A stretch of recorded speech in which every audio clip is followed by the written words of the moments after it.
To stream live. This goes off. Meeting is live streaming. All right.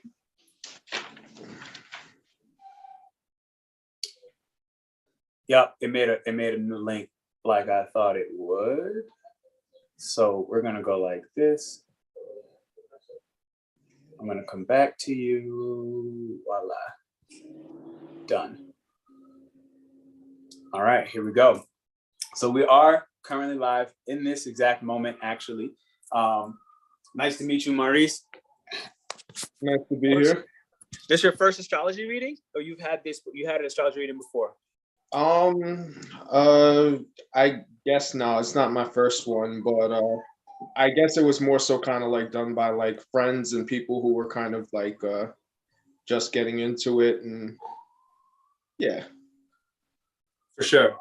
I hear that. So I like to, I'm gonna reintroduce you as well. This is Eileen. She's gonna be pretty much one of the resident healers that works with me. There's a couple people, not all of them are live with me, that I can actually do something like this live. This is an extra random surprise.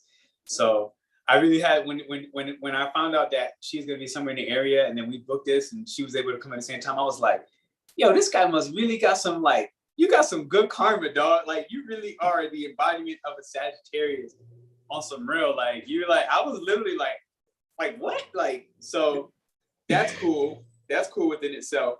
So that said, and I'm just kind of switching this over tech-wise, it didn't go. I had a feeling it might not, but whatever. My question for you is to start, and it's always the first question I ask when I start people off on a live, is how would you like to feel by the time you leave this astrotherapy session? I want to feel like I have a plan, I guess.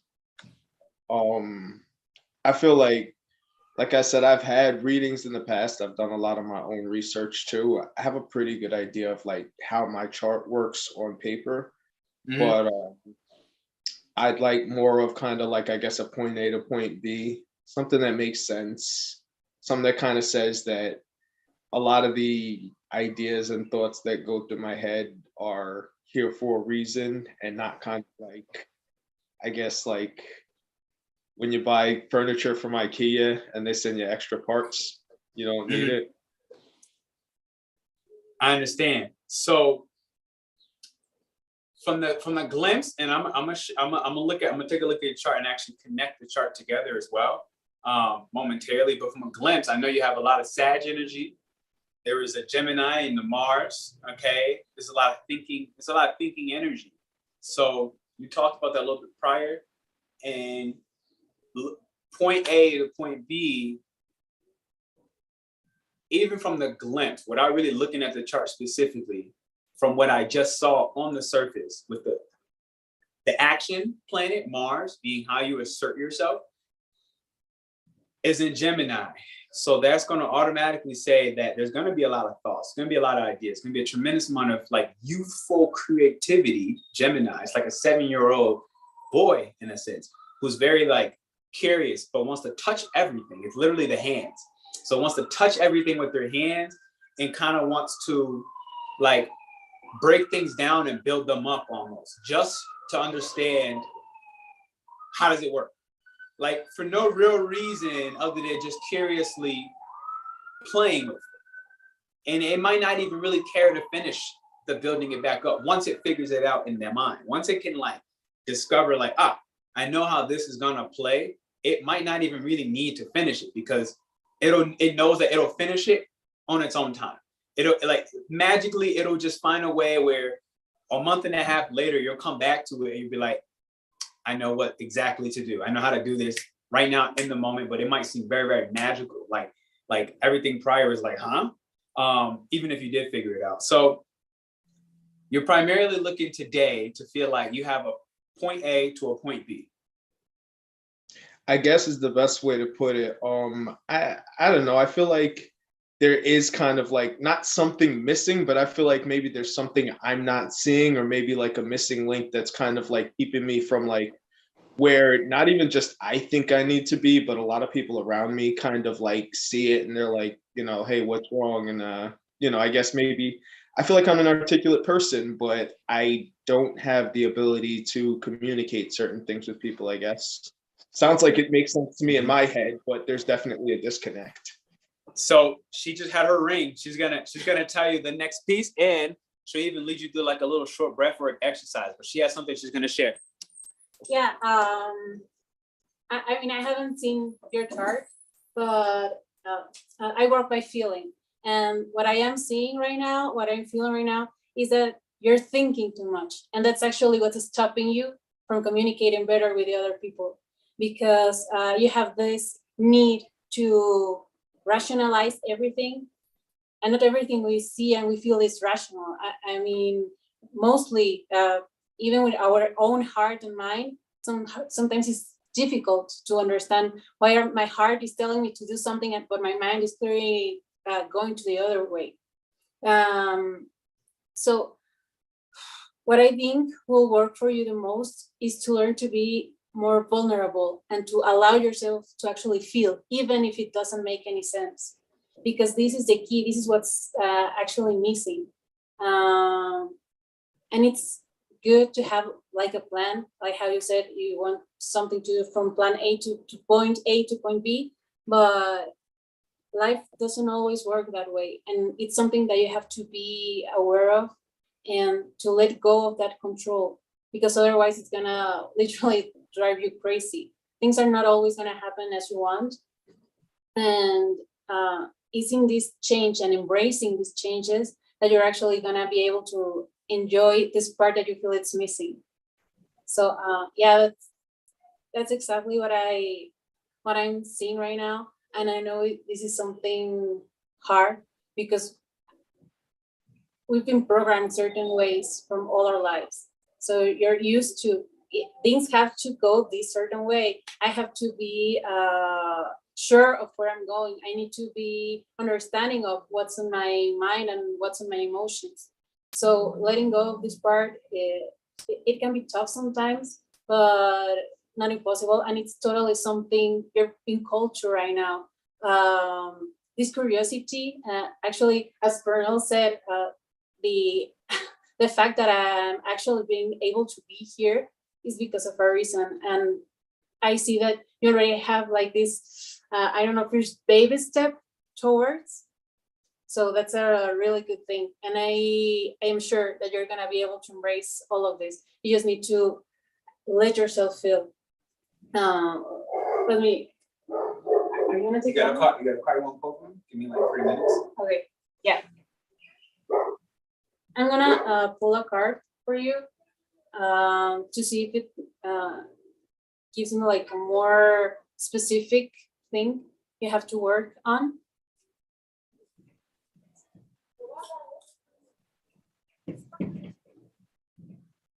Okay.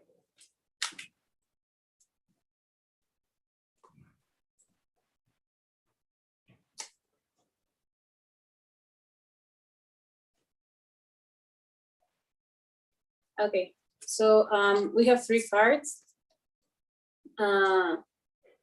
The first one is I'm sorry. I'm showing you in case any images sometimes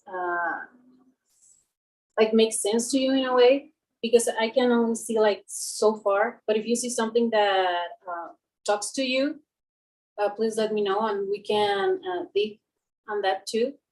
But this first card is about something in the past that hurt you. I'm feeling like there's some kind of,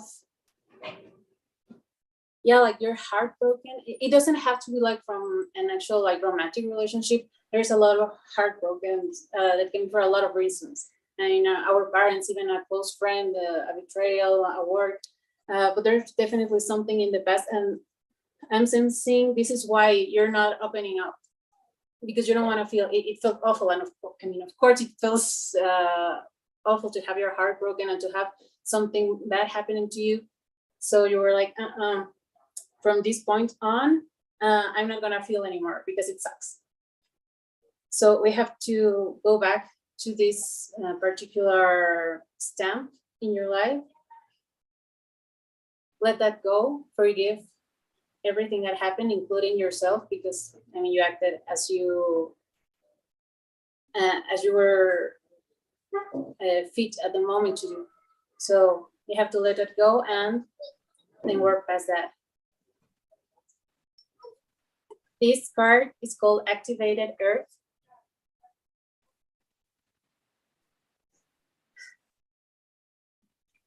It's talking about power places and to trust where you're going. I don't know if you've been like traveling or are planning to. There's something about the movement that's gonna be good for you. That, yeah, you need to go somewhere else right now, just in order to arrange these thoughts. Sometimes we're so used to living like by the same pattern that our thoughts, well, yes, that our thoughts and our emotions are not changing. So you need to change like the physical place you're in order to let your emotions change too. And yeah, trust where you're being led, because that's where you need to be. I'm sorry, I haven't cough. It's telling me that maybe, yeah, you're getting a little bit close to these ideas. There's some confronting about this. Maybe you don't want to hear it. I'm not doing anything. No, I've actually been told this several times, and it's crazy. Okay, is there anything, how do I turn it off? How do I do that? I think that's the point. You don't turn it off. You feel it. I believe that trying to turn it off prior has been like maybe the main source of relief, because it's kind of like, hey, this is overwhelming. So how do you turn it off? She was saying that in the card message, and it plays back into her throat chakra in the moment. Sometimes, like, so she has a lot of water energy. You consider her like, if anything, like a water angel, right, closest to the earth. So she's able to communicate in a sense with higher unseen elements, back with people who are logically working and operating on earth. So when the throat comes through, that is basically your guides talking through her that says, help him clear this expression. Help him clear this expression up, because Sagittarius, you have a Sag 10th house, okay? And you also have Venus in Sagittarius. This is a very good combustion. Combustion just means they work together well. They understand each other. So what you value about exploration, philosophy, everything Sagittarius, long distance travel, also Sagittarius on this aspect, really not dealing with shit, okay? Because they can just jump. They're fire sign, and they're mutable. So if a fire is burning in one little area, whether you started it or somebody else started it, or you instigated it, or you just for some awkward way a part of it, you can just literally like quantum leap out of there. You can just literally be like, whoop, just whoop. But what happens, and I had dated a girl with this Sag placement, and something that's very interesting I learned, they can easily disrupt certain relationships by not having certain conversations. And because they took that quantum leap out of there, 4 or 5 months later can come on, and you may not realize in what way was the bridge burned. In what way did you skip certain conversations that needed to be experienced? The reason being, Sagittarius in the 10th house for you, Venus and the sun, Sag needs life magic. She said that again. It's time for you to really take an adventure. Yeah, and there's some something that I really need to say. You don't have to turn it off. You need to turn it on. So like a lot of this, I guess, kind of was said to me, I guess similarly, but not in the same way. And it's like it's kind of like when you talk to your family member and you say, oh man, I'm getting this pain in my thigh, and they say, oh, well, you know, you might have this, but you should go to the doctor. And then the doctor says, well, you know what, you have this. Like, it's kind of that same thing. So it's I guess, reconfirming. And everything that you said, a lot of the things that you've said since you've even glanced at my chart have been, you know, spot on correct. I didn't want to like gush and like freak out or anything like that, but you've picked up on like so many things that really like, you know, speaking about like religious family members and whatnot, you'd mentioned that before. You picked up right on these things. So yeah, continue. I'm sorry. No, I will. And don't be sorry. This is a part of it. You have and I'm going to pull your chart now. Don't be sorry. This is literally a part of it. You have a Sag. All right, I'm starting broadcast. Okay, boom, sharing screen. Can you see this screen here as I pull up now this chart? I can. Okay, awesome. So here's what makes things interesting. If I zoom in to the fact that you have Lilith in Sagittarius, okay? Lilith is a story I have to briefly tell you about, because this particular thing, until you figure out this Lilith, some of your main strengths, all that fire, let's say, what do you call it? Sag Sun, Venus in Sag. All right, I'm going to express what these degrees mean very briefly, very momentarily.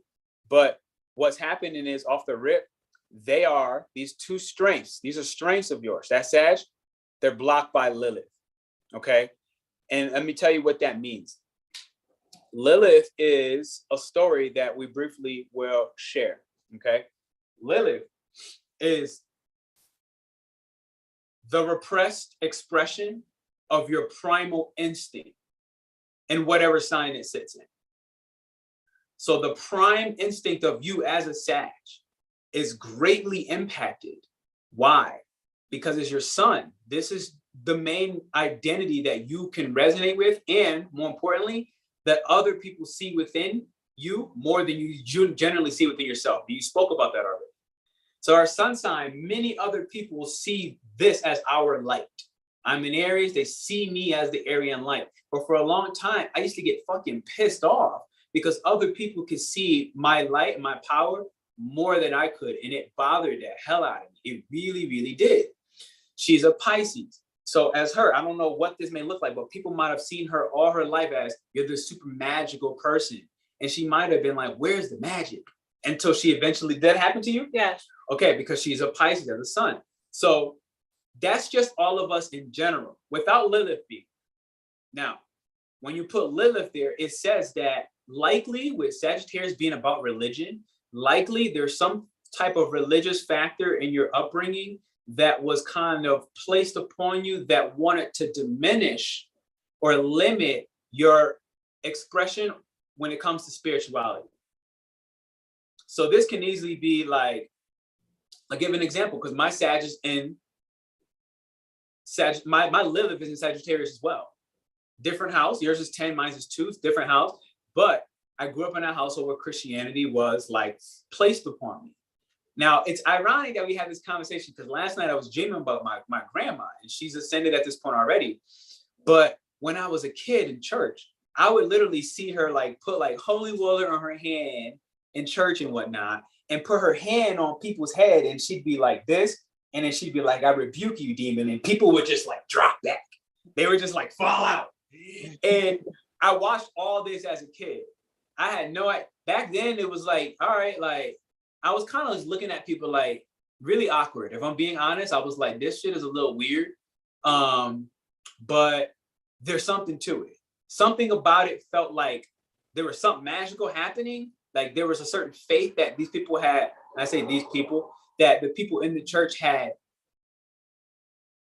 access to, but I didn't fully understand it. And I noticed that there were some people involved that were really real about what they were doing. But there was also just as equal, if not, and what I felt like more. There was like, it felt like 80% of people in there was faking, if I'm being real. Even as a kid, I saw them and they were faking. But there was also like a 10 to 20% that they were really doing what they were doing. Now, I give this because this Lilith and Sag, this religion, if you will, was really imprinted young, where it steered me away, quite frankly, from everything involving the church. But it wasn't until I started embracing that prayer has a potency. I just need to find my own version of prayer. This is the key thing. It wasn't so specific to Christianity or Muslim or astrology. I just had to find my own path to what the spirituality mean, what the religion mean, and what the faith mean. Because Sag is all about, it's all about I see, but it's the perception. It's not with the physical eyes. You see with the perception of the truth of what expansion looks like. This is Sag. You see the truth of the future, quite frankly, and that can really separate you from people in the now, because you're looking forward. You're literally seeing and perceiving forward. So if you put Sag here now in Lilith, people would have played you for what you can see. That is not actually there yet. And it can, in youth, this can happen where, same thing happened with me, where as I come back full circle, I was able to better find and discover what the spirituality means for me. So when I do pray, I know what I'm praying for or who I'm praying to, which isn't necessarily Jesus, which is what I did grow up in that system, but it's also the importance of not rejecting any specific religion as well, because there is beautiful gems in each and all of them. So it's like with Sag, you can either be on the extreme of either end, on full rejection of religion and I'm an atheist, or full commitment and I'm a Muslim all the way through and through. And it can be very expansive in that sign, or it could just be completely cut off. But it's like, it's not, Can I give you a little, I guess. So I was born into a very religious family, and we were in, I guess you could call it a Christian faith, not I guess what you would call Orthodox Christianity, but my grandmother actually was like the person who would speak at church, like that's kind of like religious we're speaking, and I have a very strong, I guess, relationship with God. I believe in God. I don't quite recognize any religion, but I have a very strong relationship with God, like what you were saying. And I was raised in this Christian, household. And, there are certain things in Christianity, like the first of all the commandments, thou shalt have no other gods other than me. So right off of the bat, it's like basically saying, if you recognize another faith, you are betraying me, basically. And then there's other things like, if you ever go to a fortune teller, that means you're going to hell. There are certain things, and as an intellectual, you do kind of say to yourself, okay, but a lot of that was also just kind of manipulation and them just trying to like keep people under like I understand that too. But I think that that's really where the disconnect that you speak of is when it comes to that. When you speak of religion, I think it's one religion kind of blocking another. Now, also to kind of give you a little bit, we've spoken a little bit. I've gotten kind of like certain signs over the years. Some looked a little coincidental. Others were like real hard nudges from the universe, kind of pushing me in certain directions and that sort of thing.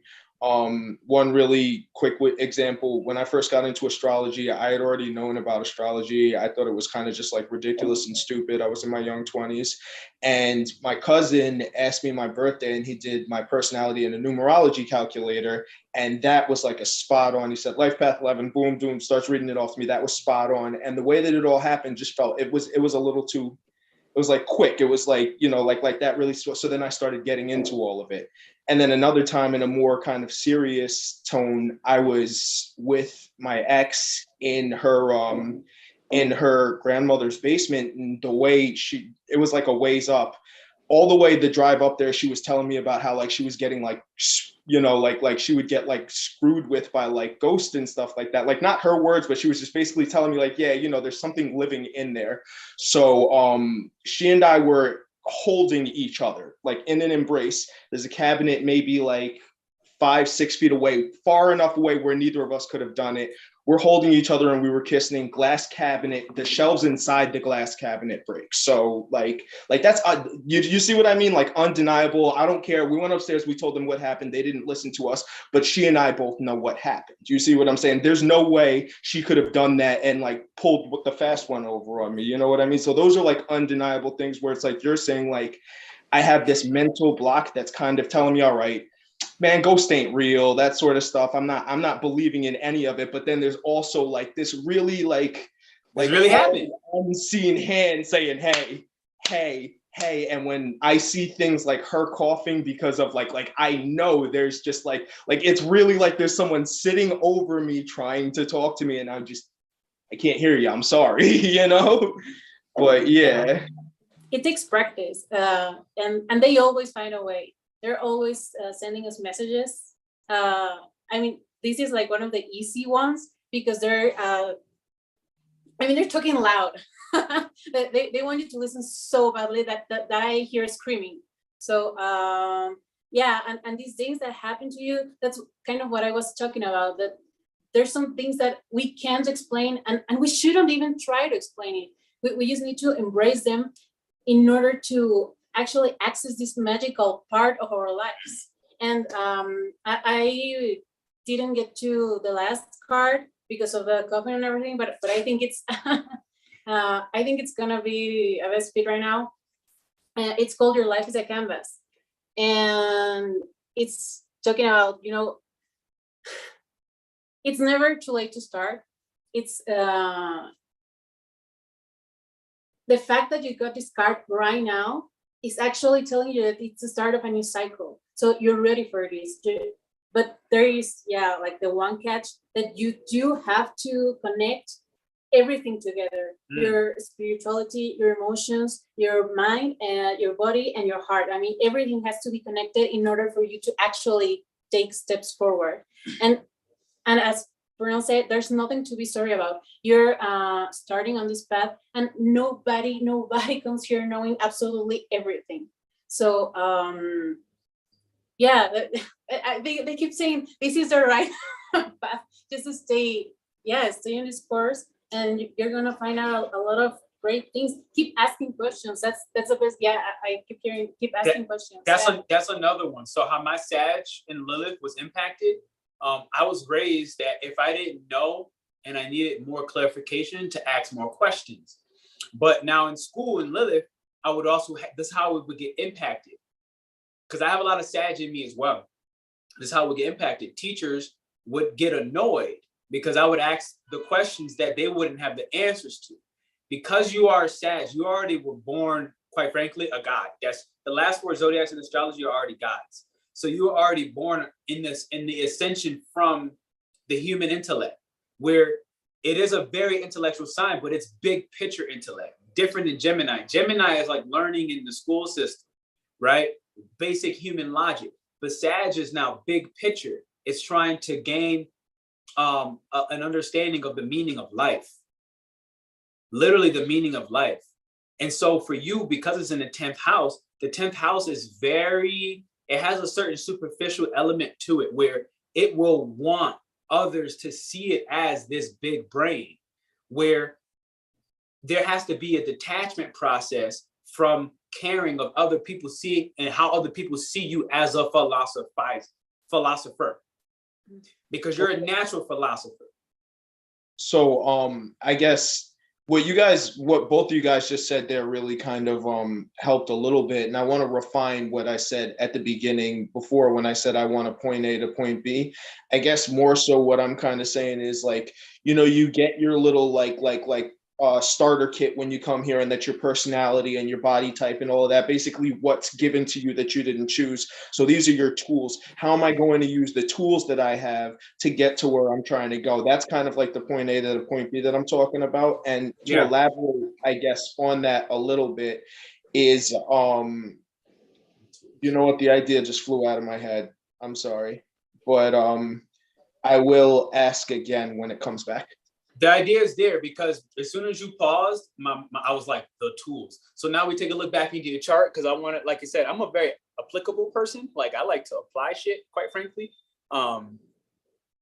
Here we go. I'm going to share my screen again, and I'm going to go back to that chart of yours and look for the tools. So the first thing I got was already Gemini, because this is how you take action. This is where the tools are. Gemini is kind of like, thank you, the skills. So Gemini is already the start. what's important to know about Gemini is the opposite of Sagittarius. Okay, so they're basically yin and yang, and it's in its own way. It's yin and yang. However, not in the feminine masculine sense, because they're both masculine energies. So when I think of the tools, the first thing I think is it's already Gemini, and you see this 3 here, 3rd house. Okay, 3rd house is your skills. It's also sales. It's the way you communicate. It's language, which will include writing, the early stages of learning in school, which then eventually the opposite, being Sagittarius, starts to publish what it learned. Mars is pretty much a malefic planet in the sense where it just wants to do, it just wants action. And Gemini loves to do new and curious things. So it will require you to explore the new parts of your identity and the Gemini, these new curious things that you discover, that you just allowed your movement, because I've heard her say movement earlier, you have to move. And when you're moving, so like staying, this is not everything in your chart is not a staying in the house type of thing. It's just not. Gemini is local communication, local movement in your environment. So these are the places where you can easily be traveling to a brand new big city. And it's the stuff that you discover while just walking, while on a bicycle, while in a train, while in a bus. Any local transportation is all Gemini. You're going to discover new parts about your character. Why? Because it is 1 degree. This 1 degree in Gemini is talking about your personality is evolving through curiosity, through movement, local movement.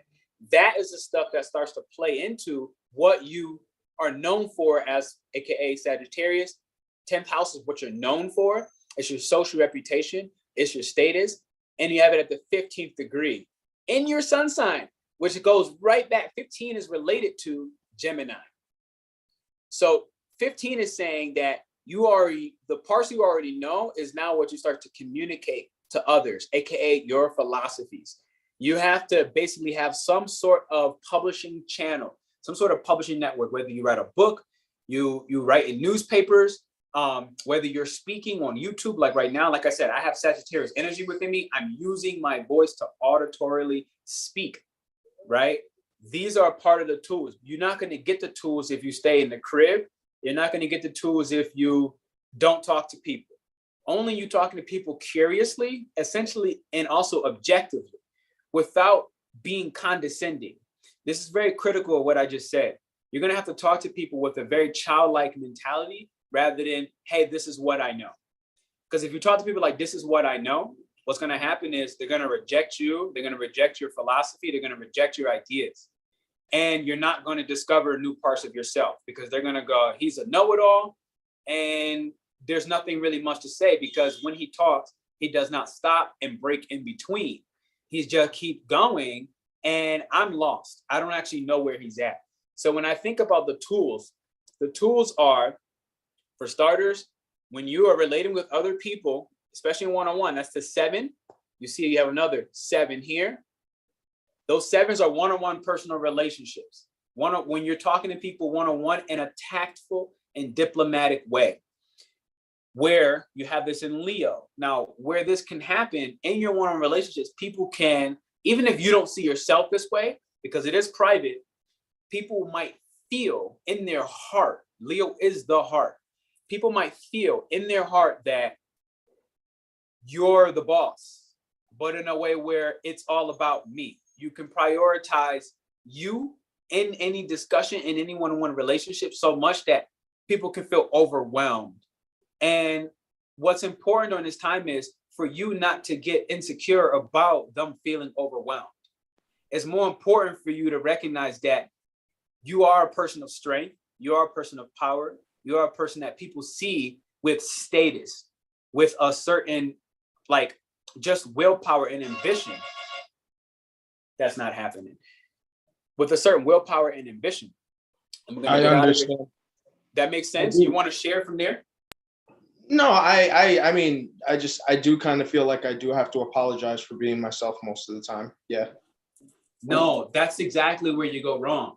You don't need to apologize for being yourself, but you will benefit if you can make sure that you're very charitable and open to other people's ideas at the same time without taking it personal, without taking it as your ideas are bigger or greater, or that their ideas are less than and just unimportant.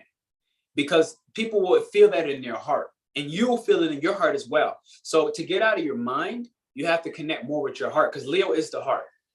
As you connect with your heart, you're going to be able to feel, okay, let me tone it down, but not turn it off, right? Like, let me, in certain moments, you might say, let me tone it down so that I can receive and with my heart rather than only intellectually with my mind. Because those are the moments. One thing that I don't know if I think we were talking about my moon sign. One thing that I kind of noticed is that my moon is like 28 degrees in Leo, and it kind of really leans into the Virgo. And I was looking into Virgo moon, and when they were speaking on things like how the moon is how you see your mother, and a lot of that really, really resonated with me. And cusp are weird in general, but I think that particular cusp kind of gives me like a bit of like a Napoleon complex, where like when people give me feedback, I feel like the fact that the person wants to give me feedback is criticism in itself. Like if you feel like you have to say something, then that must automatically mean that there's something wrong with the way that I did it, you know? Yeah, I have actually, Yeah. I pulled out a card while Pernell was talking, and I think it goes back to that. I saw something in your childhood that I think made you think of this way, that if someone gives you feedback, it's like automatically conflict. And the card I pulled is resolving anger, sorry. And yeah, it's about this counterparts, about conflict. You need to look past that. I'm gonna say anger because it's what the card says, the emotion you feel when somebody gives you feedback.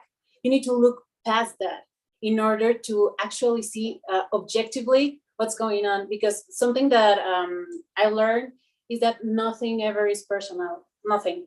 Everyone is thinking about their own things. So if they are telling you, most likely, it'll never have to do actually something to do with you, or them being angry at you, or them being critical of you. You know, it's more something about themselves. They either want to help you, they either want to resolve something inside themselves that didn't make sense with what you were saying. But I mean, conflict only reminds you when you need more space to yourself. And I think it's something that's going to be very helpful to you. And other thing that came out while Pernell was talking, and when you said something about apologizing to other people, no, never, ever think that you have to apologize for who you are, because you came here being like that for a reason. And if you're denying that, you're automatically denying yourself. And this goes again to being stuck in this position. And of course, making this heart connection a little bit harder to dissolve. Yeah, I feel like there's maybe this image is a little bit weird, but I feel like there's a barrier around your heart, but it's not like concrete. It's like just fog. Like you cannot see clearly through that. Yeah. I had a close relationship with somebody who kind of, I think, does something similar to what you do. And she said like she could feel everybody else like very easily, but she had a hard time like getting readings on me, and like, you know, like there was something blocking. Yeah, and I tell you, it's not even like that hard. It's just fog. And I think that the fact that your guides are actually like talking a lot is a good sign that you're not so restrained anymore, and you're a little bit more open to listening to these messages. Yeah, especially, I don't actually know the last part she left up, but when she said that, especially going back to that bookcase scenario where you saw something there, like everybody collectively got a glimpse of this when the moon just passed over Sagittarius. People can kind of start to see what is just not there physically. This is a part of what I meant when I said Sagittarius as a whole is big picture. So when you have this as 10th house, this is not you. We're going to look at your 6th house to see what the work looks like, the applicable work. But the 10th house is not what you're actually doing. It's how people see you. So people will see you as a prophet, quite frankly. People will see you in a sense as a prophet, like a prophet walking on earth. But it's not necessarily fully meaning what you're doing in that space of what a prophet might do. So I'm going to look at 6th house because that'll speak more about what are you doing day to day that makes people see you this way. But if it's not a prophet, this can also be somebody that they see you as an officer in the military. So not the private, right? Like the officer, the one who is at the height that everyone else responds to, and look forward and look towards for their leadership. So this is a part of it as well. I'm trying to think what else this could be. Politician for sure, but somebody in a high position, somebody in a high status, not really anybody you're the level that people are looking forward to for inspiration, optimism in really rough and tough times. So any dark time, people are going to look towards you as the light, quite frankly, who can help them have a more optimistic view. And generally it's going to be based off of what did you need to do to get yourself from having a self-limiting belief to being able to see your darkness or whatever ugly has happened with a more optimistic viewpoint.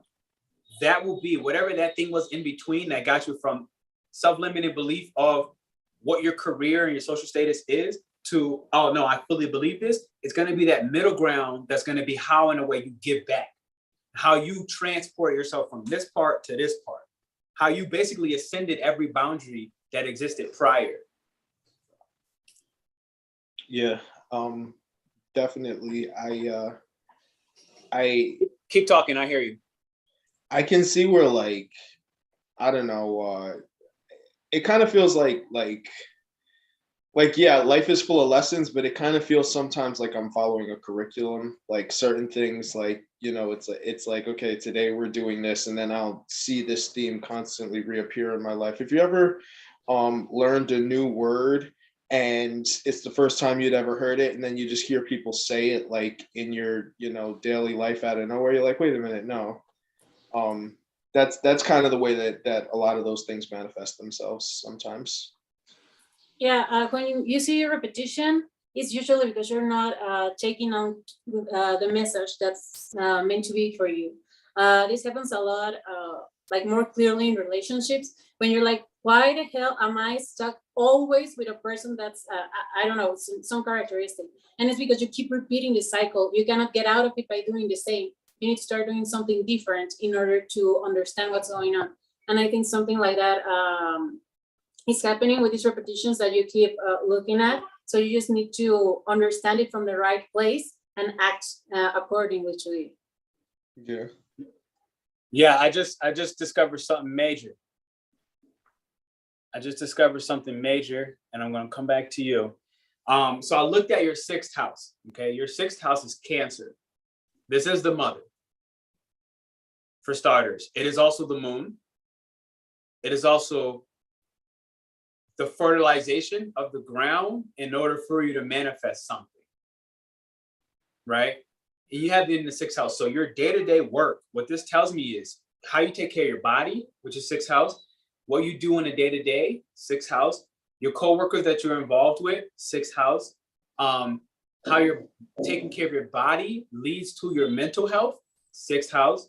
Everything being in Cancer, you had it at the 26th degree. This is an element of stability. There's an element of Taurus, and let's just say it's an element of what are the ground levels of what has allowed you to emotionally feel safe and stable was linked back to your mother, which is not too far-fetched, right? It's like we all got parents. They got to start somewhere.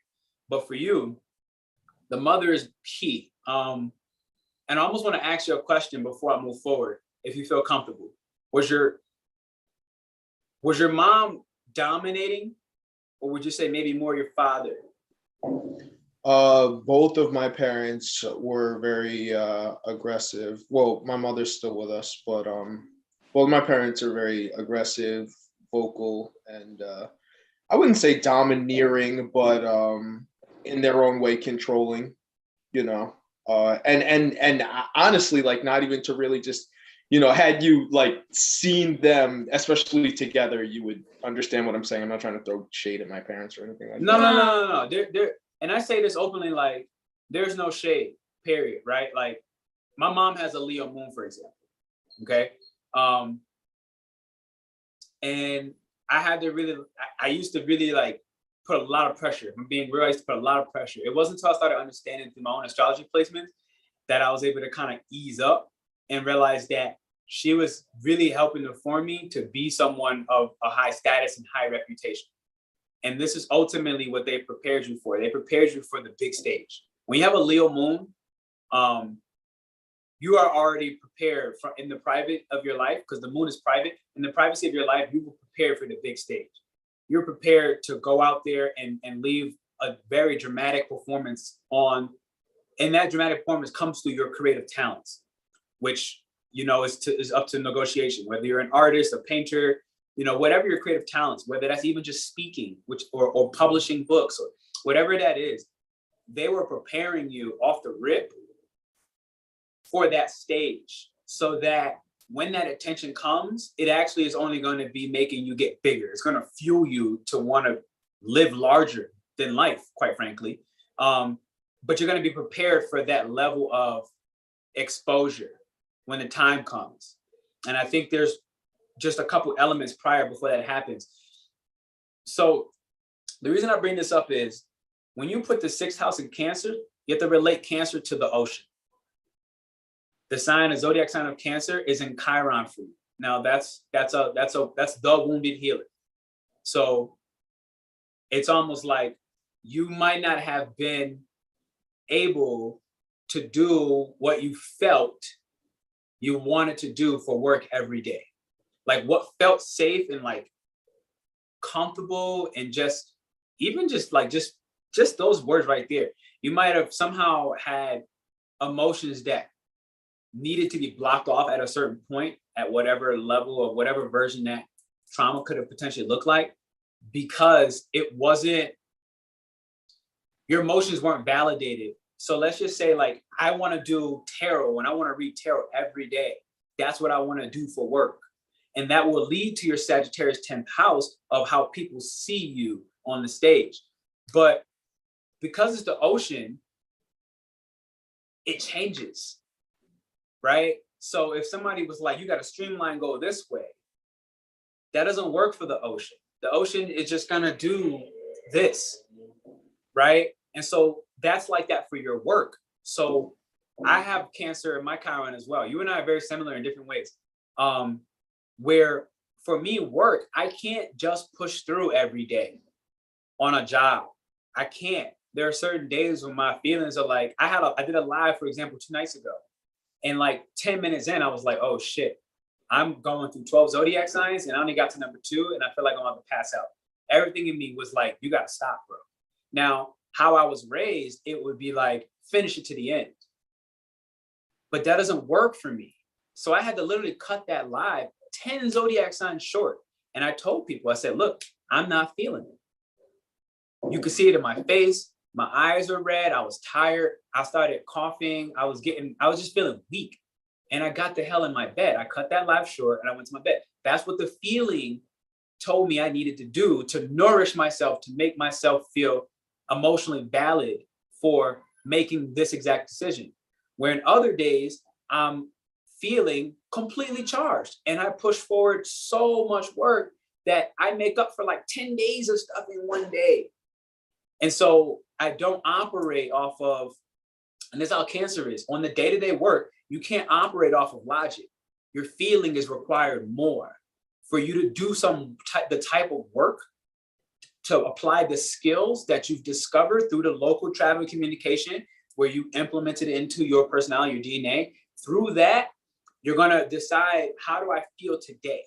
Today, you're gonna feel like doing this. So when you think about what does the work look like that's aligned with you, it has to somehow be involved with you being able to shift your job or the day-to-day work, or even the day-to-day how you take care of your body, through how you feel.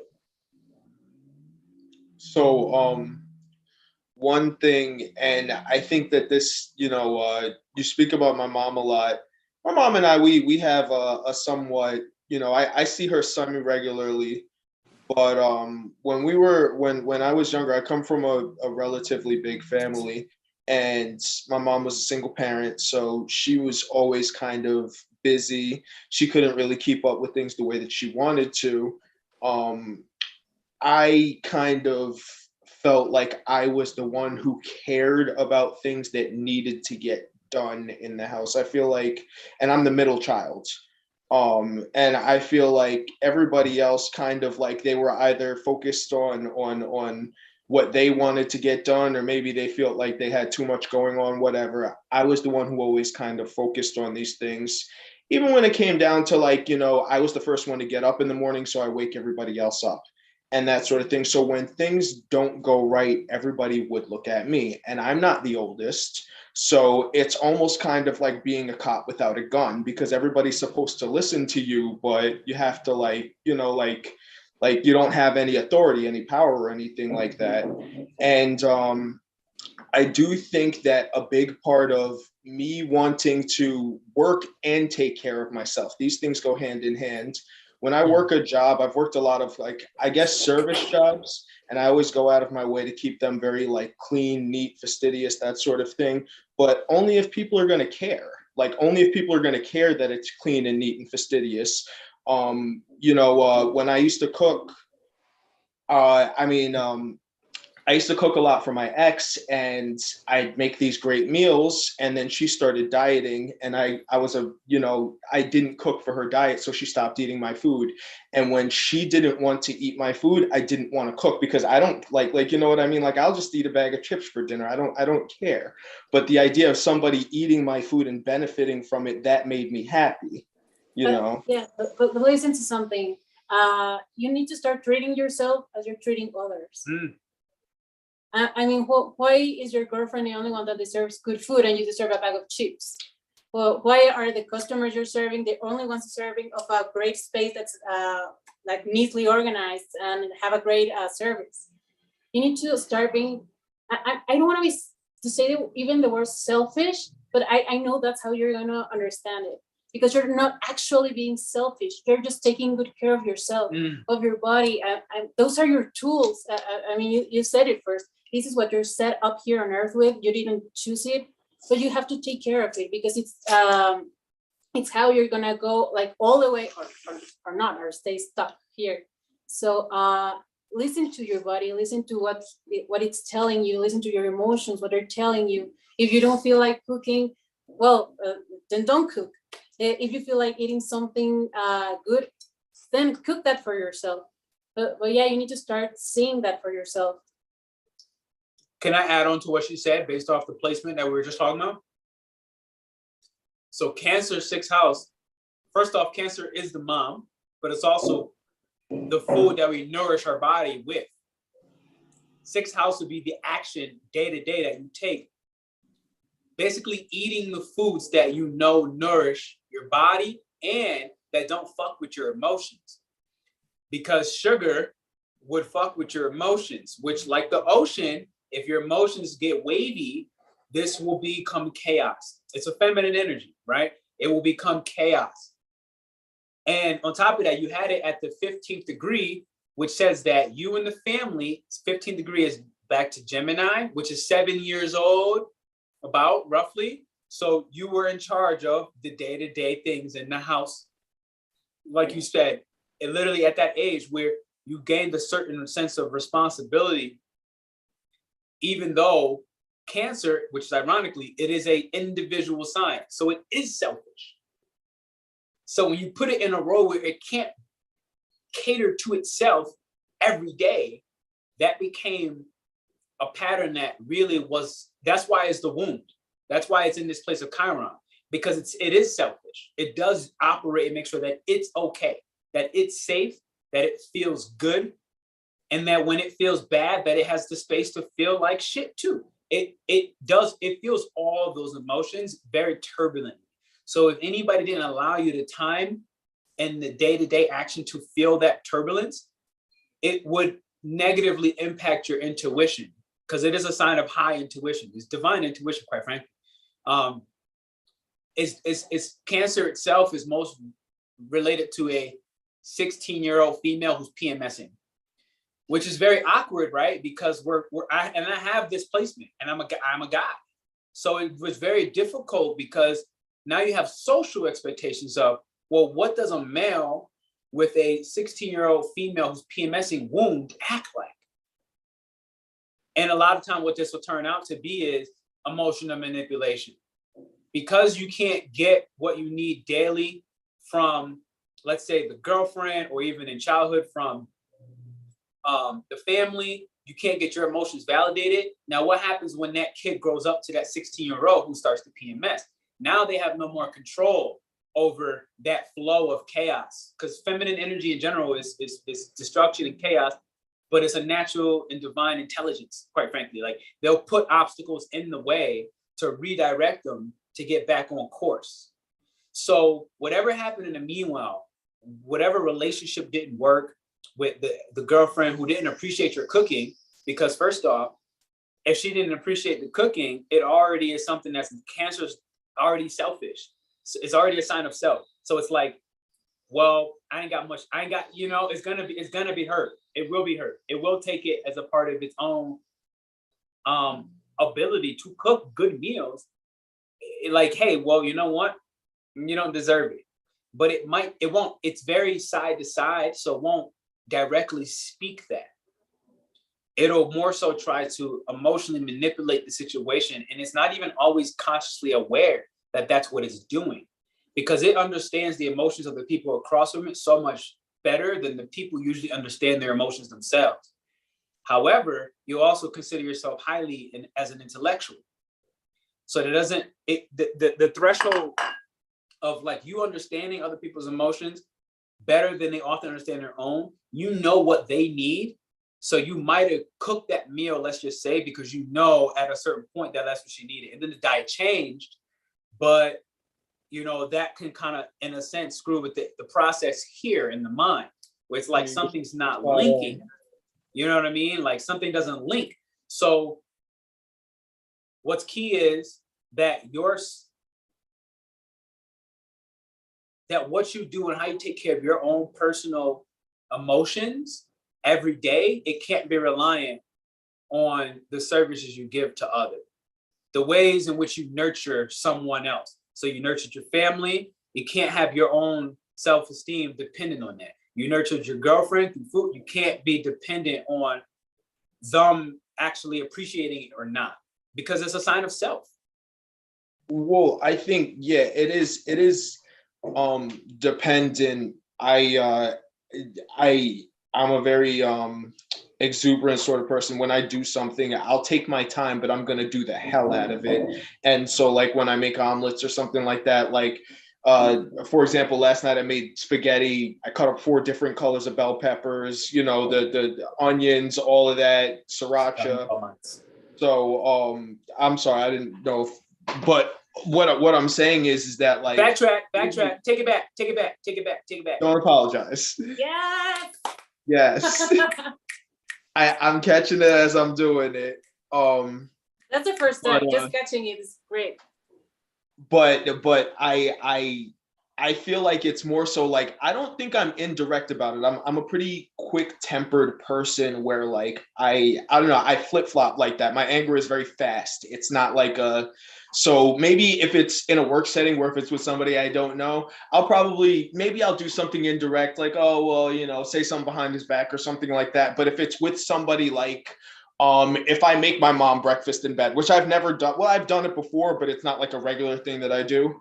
Or if I, make somebody food or something like that and they turn it down, then yeah, that's probably going to be something where I'm going to say something to you on the spot. It's going to annoy me. My son isn't even 2 years old. When I make him food and he spits it out, oh man, it's like, and I feel it right in my stomach. Like it's like somebody just lit the furnace. Like, oh, wait, don't react. Cancer is the stomach. Cancer is the womb. Yeah. And it's also the breast. So I say that where 6th house, where you have your Cancer, that wound, which is the wound, if you will, the unhealable wound. 6th house is service.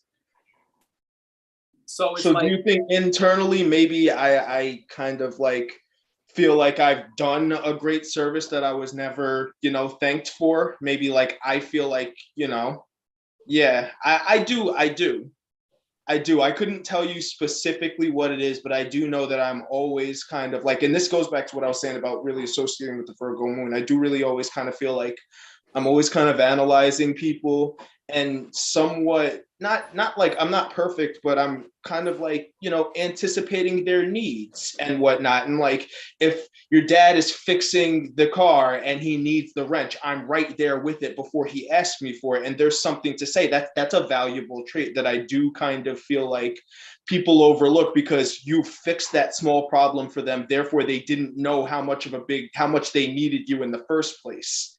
You know what I mean? Because here's what's so important, because that wound of service, especially for family, it is there. Now, here's what's important. One of the abilities that you got as a superpower with this is Cancer's emotional intelligence is so high that it can determine, and you will gain this ability very clearly, especially now that I'm mentioning out loud, you're going to get synchronicities that's going to follow. Cancer's ability to determine through emotional intelligence, me knowing her emotions with a separate auric field in my emotions, it's you have to be, eventually you will very much learn where your logic sits, but where your intuition sits. So that gut belly feeling, that was your intuition. That's coming from your Cancer placement, where it's your son and you were serving him, 6th house, family, Cancer, 6th house. You were serving your family, you're serving your son. And that service is, 6th house is kind of where we start as humans descending into darkness, because we're not appreciated. So that starts in Virgo. Virgo is 6th house. So because we're not appreciated, it's where we start to go, well, you know what? My cup's not even full. I'm not overflowing, and I gave. And it cost me way more to give because I wasn't overflowing, because I just keep giving. That it's like what you just said there. There's definitely like a voice in the back of my head. I don't know if everybody's is like this, but I believe my subconscious mind is definitely much more intelligent than my like actual ego that's speaking to you right now. And I swear that's like every other word. It's always saying something along those lines.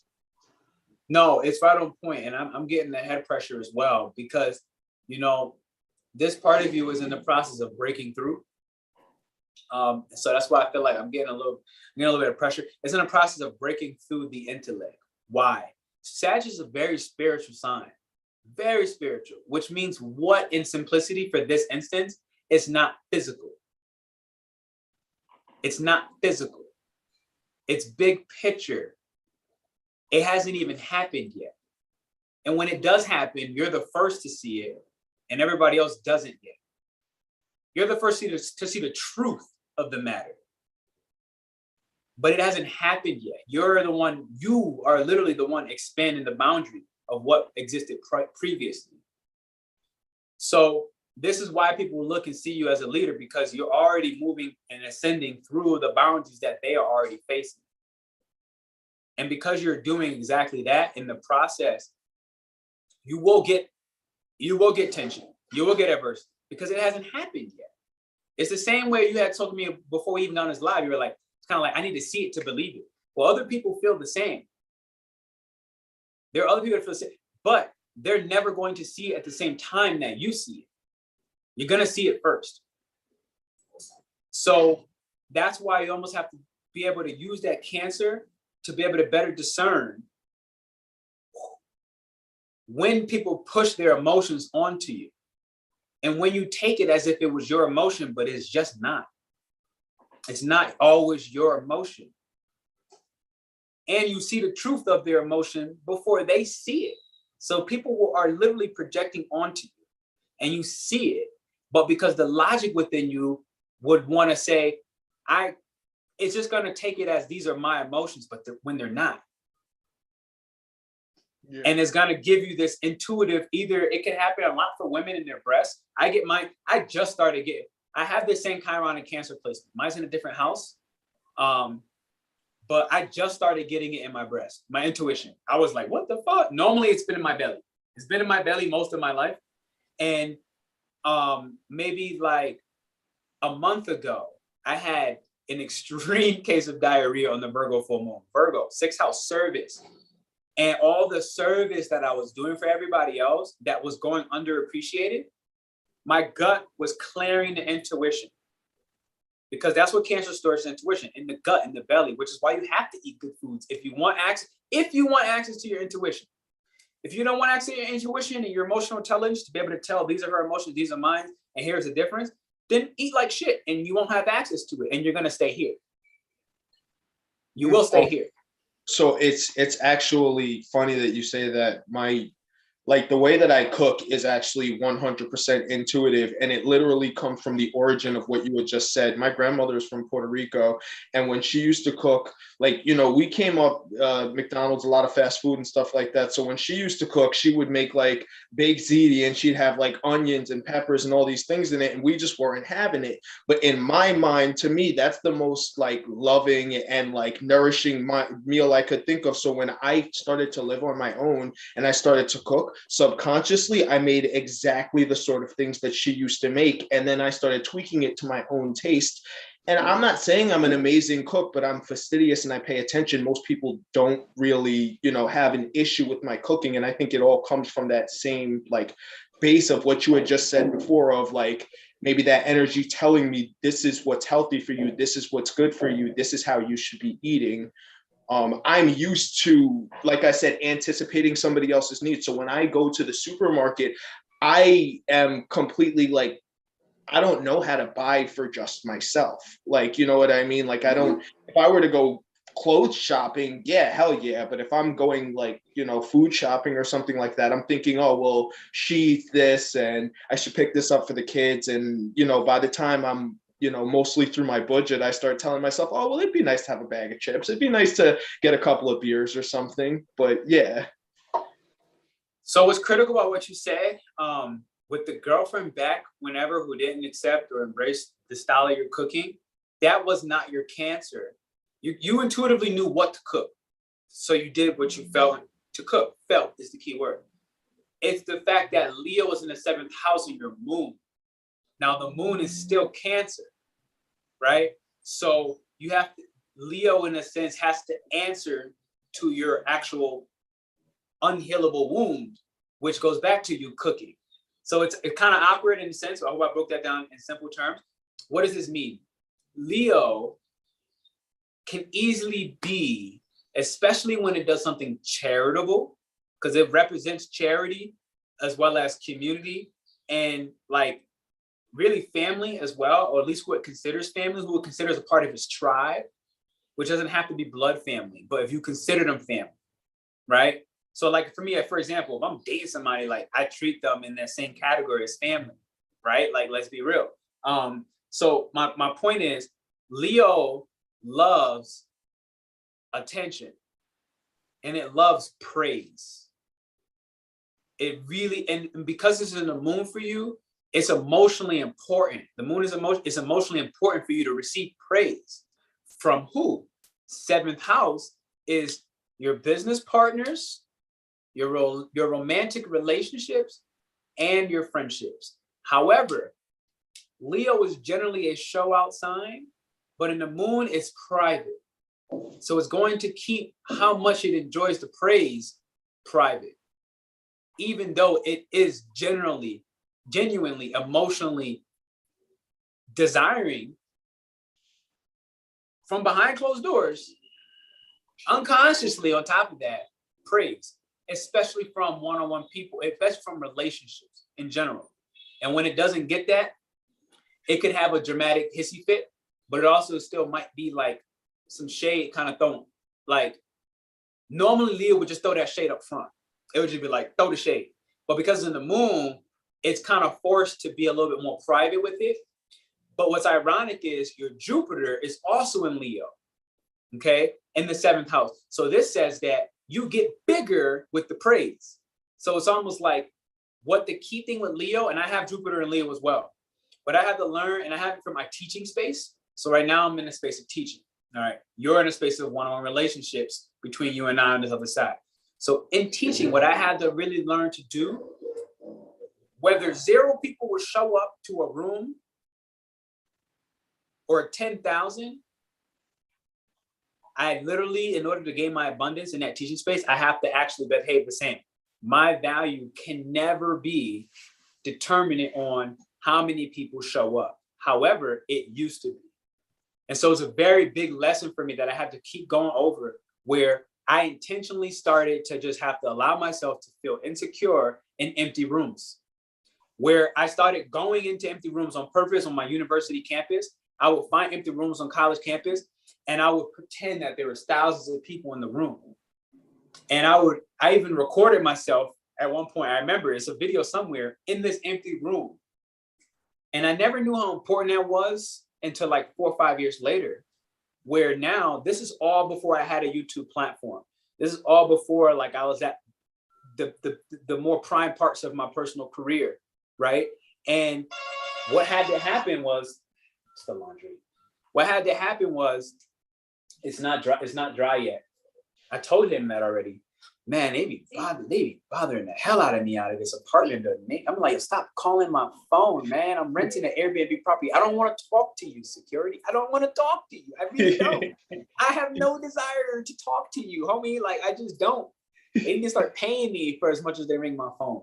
All right. Beyond that, what needed to happen was when the live started happening, especially in the beginning, I had to start really recognizing like that my self-worth, my self-esteem was attached to how many people were commenting, how many people were even on it. Because Jupiter in Leo in your past life, one of the things that this does is you were royalty. You were literally royalty. You were like, pull out the red carpet, you know, Maurice is here. And so what's tough is as you come back in this life cycle, you are already accustomed to that respect.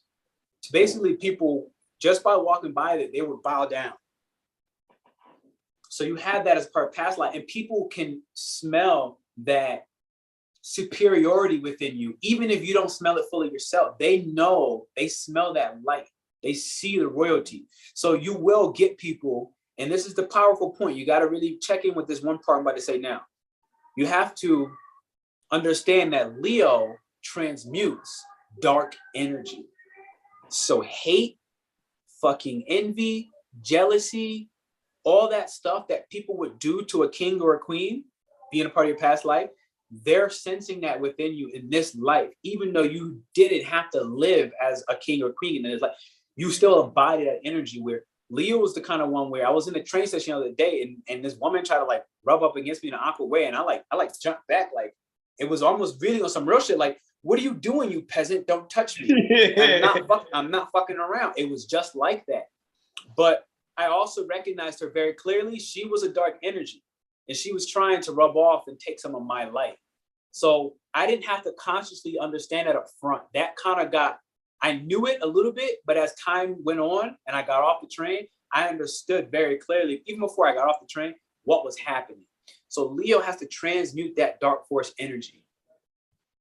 And it turns it into the light that is basically bright and evolving within its heart. It literally takes it and it evolves that darkness into light, but in its heart space.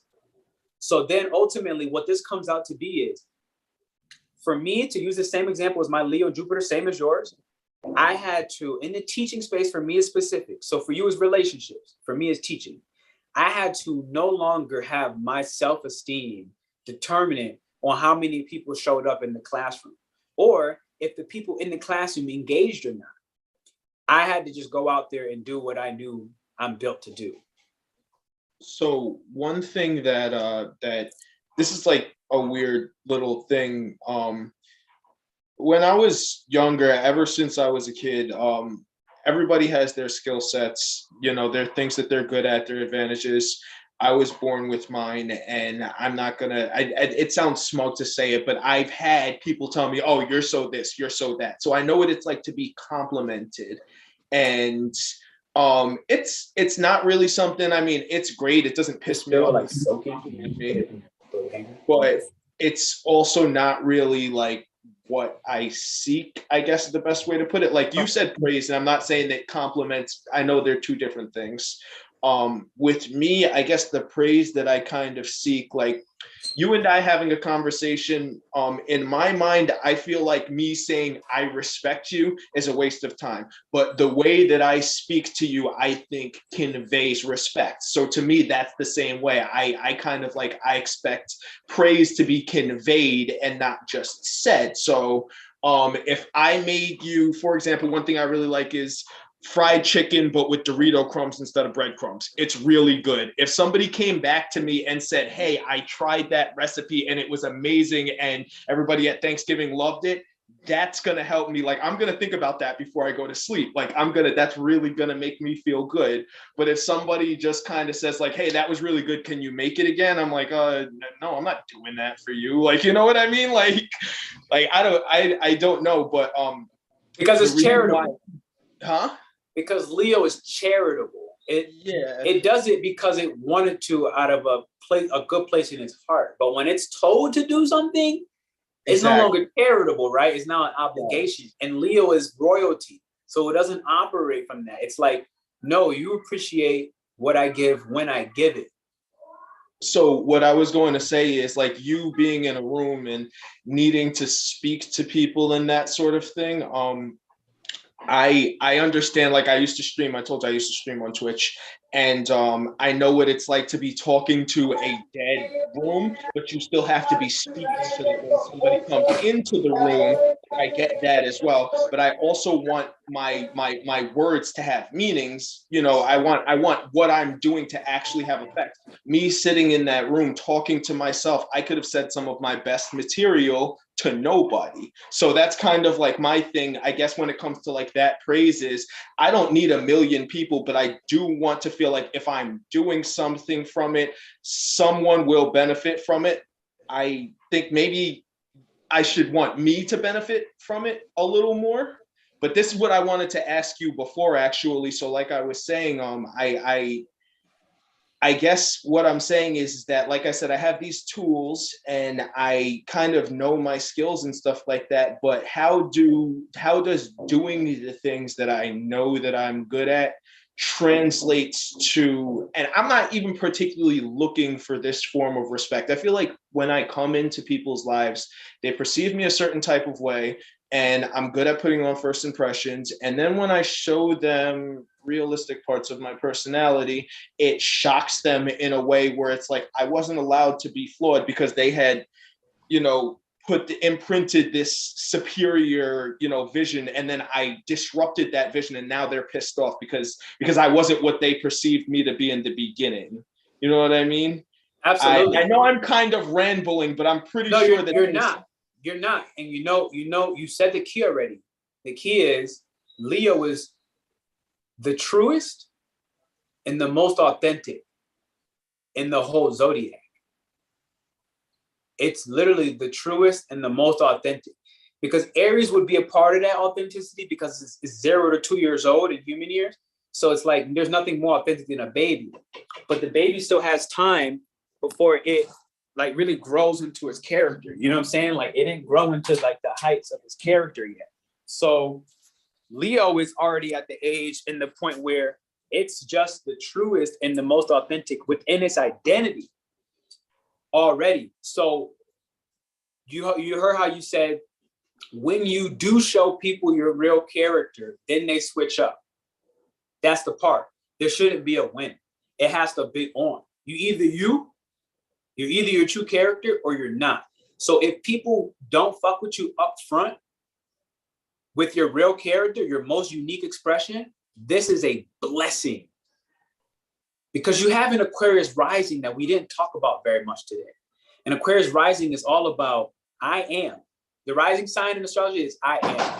So I am, and now you apply Aquarius, unique, unconventional, and going to officially walk the other way from everybody else. If everybody's going left, I definitely go that way. Sometimes even if going this way was more easy, if it was more practical. Aquarius is like, look, I'm just going to take the adventure this way anyways, because if 99% of you walk that way, I just know better. I got to walk the opposite way. And I'm kind of the same way in different ways. So my point is, you were born uniquely different. You were born uniquely and unconventionally, somebody who is resonating more, quite frankly, with aliens than you do humans. It's just that simple. Like, you just resonate better with people who are from the future on some real shit. Like it, and like, mind you, when I say the future, I'm talking about from like legit, like just different timelines and realities. And also like, just from like, you just need to like go back through the black hole and land on the other side. These are the people that you relate with, which are not humans. They're not people. So this is why you're here, to lead them.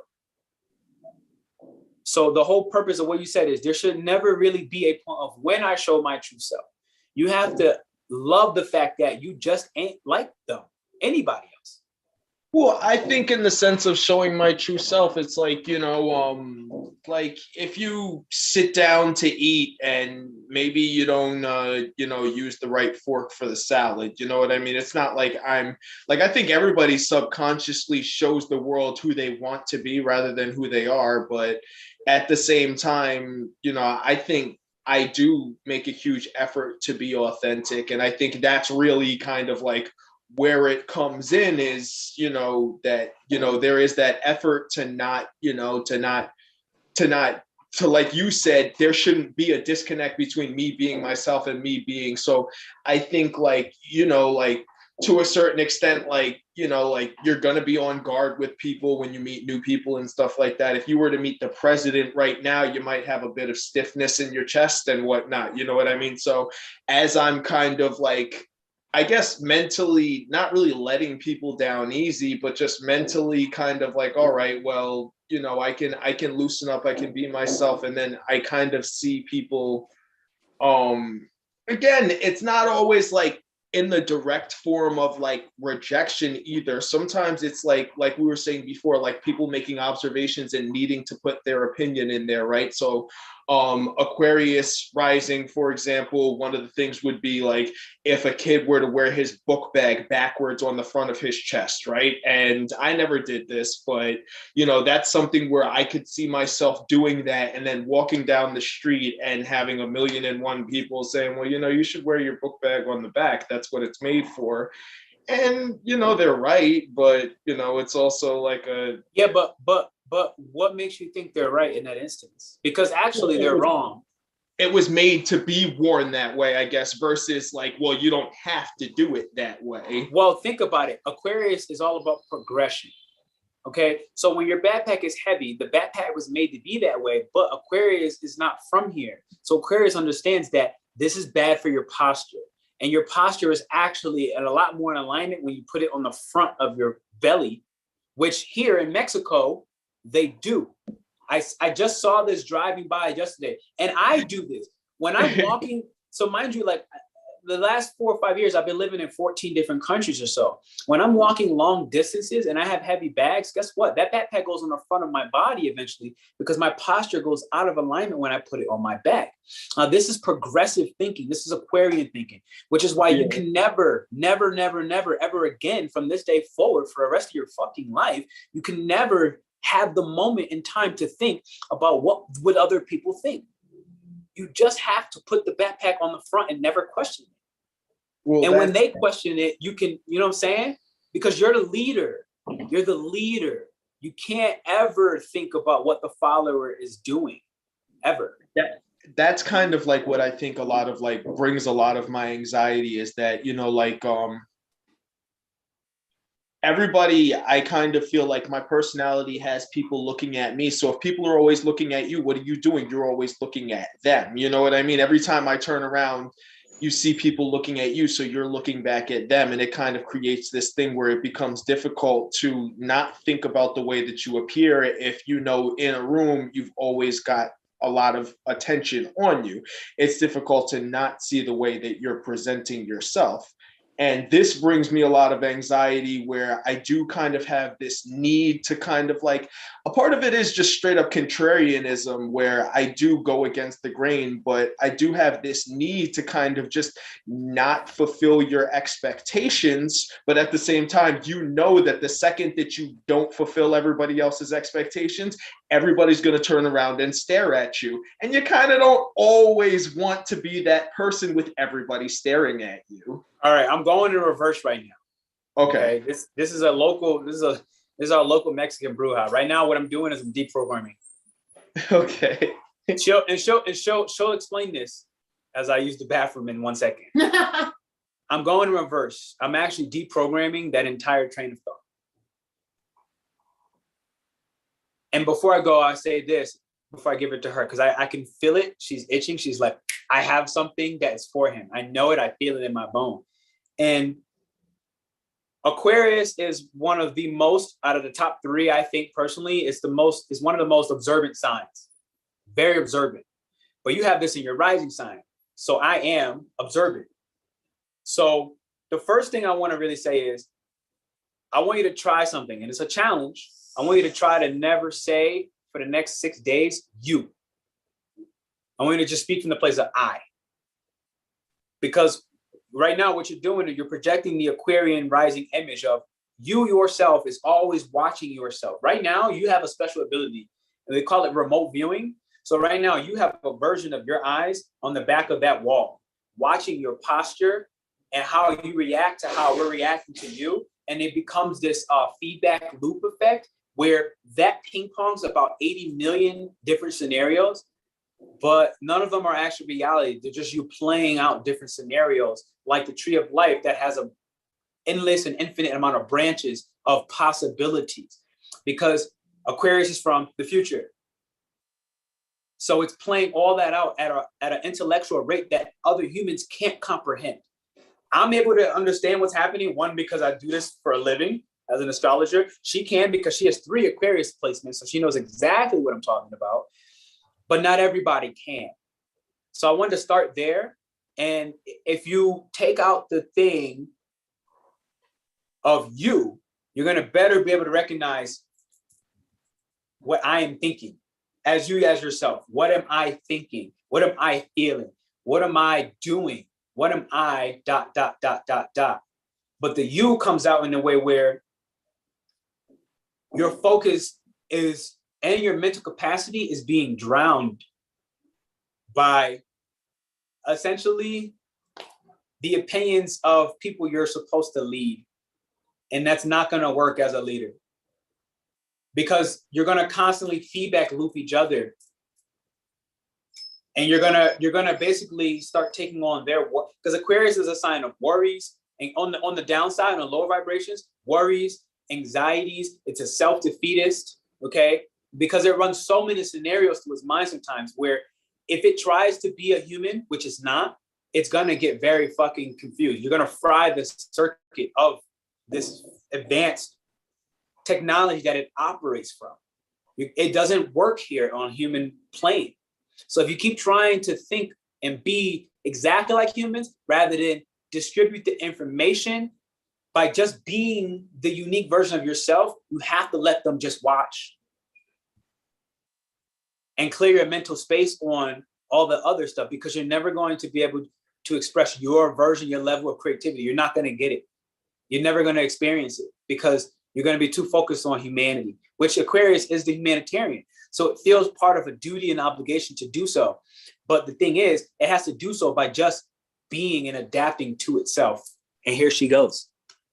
Yeah, it all comes back to being true to yourself. Because if you're that, the people that are actually meant to be following you are going to do so. So there's several things I'd like to address. First, why do you feel like you need validation from them? The only validation you need is from yourself. And something that was screaming in my ear is that they look at you and you look back. But if you're looking at them, you're losing your focus. You need to look at where you're going, you know? So it's actually taking energy from you. to being worried about how are they looking at you, and actually portraying an image that it's not even you, you know? So yeah, you need to look at where you're going, and people are naturally gonna follow. There's something you really don't have to worry about. I mean, what if they think that no, that's nonsense. That's something that you need to stop doing too. I'm gonna add it to the exercise that Pernell just gave you, because it's something that's gonna help you a lot. Yeah, just stop. You need to be true to yourself. Actually, this came out for you. It's called the Courageous Peony, and it's all about being yourself. It talks about, like, you know, it's a flower, it's unique, and you're not criticizing flowers because, oh, this one has more petals, or oh, this one's pinker. I mean, you just love them for who they are, and that's exactly what you need to do. Love yourself for who you are. Do accordingly to what you're feeling, and that's it. That's it. You need to stay true to yourself. Don't apologize. Don't think about other people looking at you. Just focus on yourself. Focus on where you're going. Focus on what you want, what you feel, what you need, and that's gonna be the magic for you. Yeah, it's a little easier said than done, but I hear you, and I could definitely feel where, like, I say that to myself all the time. I know that if I'm comfortable, like right now, I'm pretty comfortable.